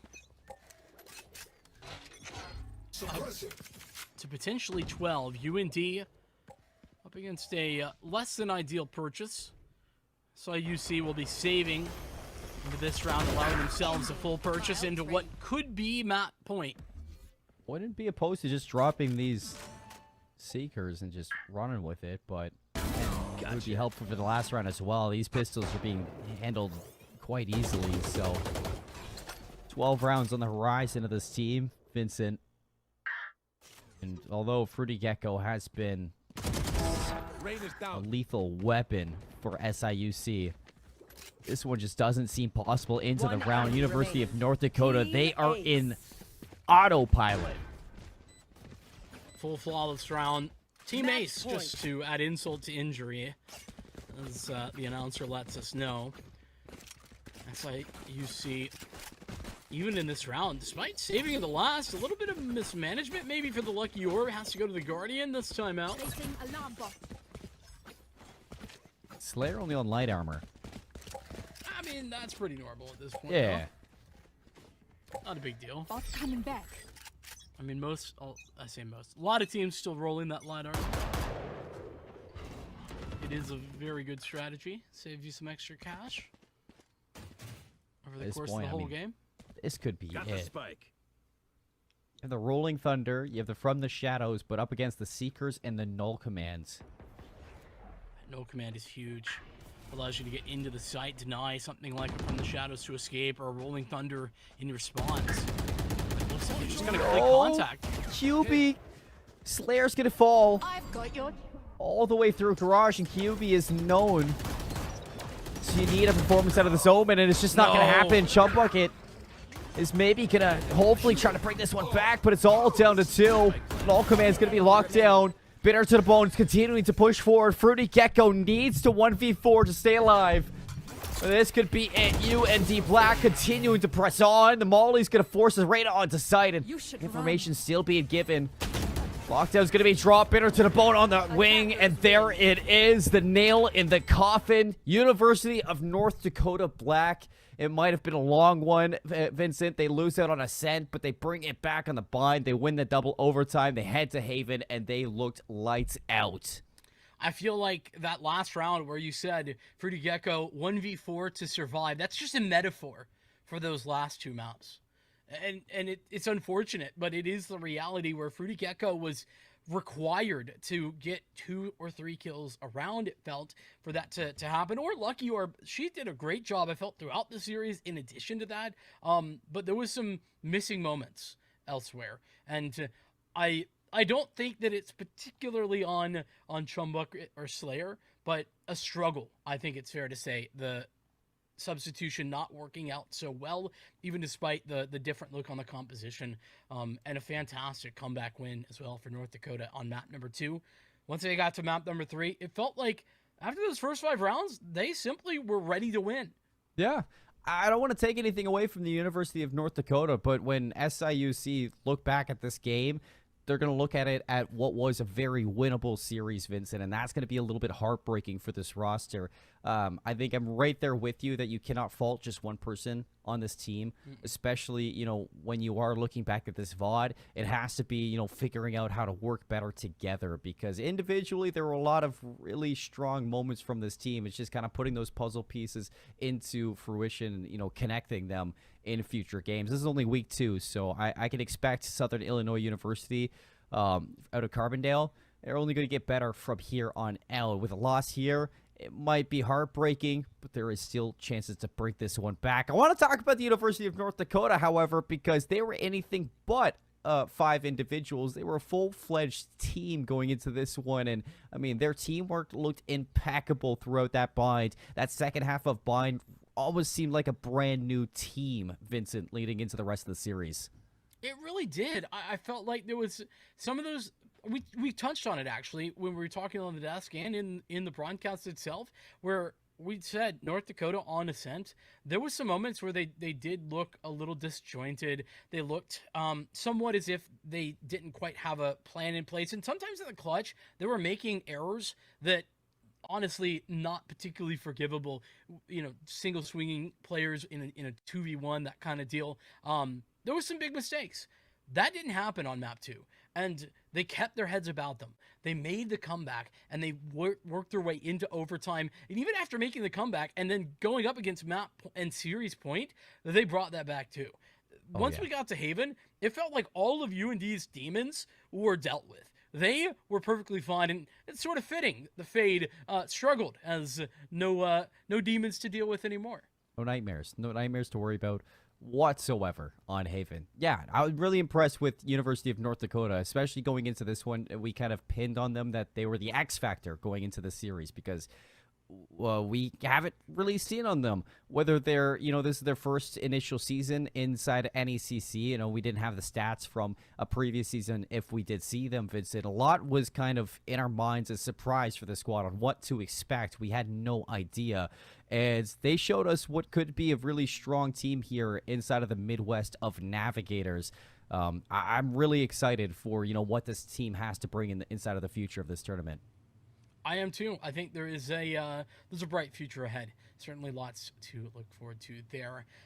With that being said, CMoore, we're not done. Well, we're done, but NECC not done for tonight. Oh, not at all. We got one more match coming up for the night. That was a long one, folks, so I hope you're strapped in, you're ready. I'm sure you got your snacks towards the end. NECC will be taking a little bit of a break, switching things up while we get ready for a second match of the night. We will see you on the other side of this short little break.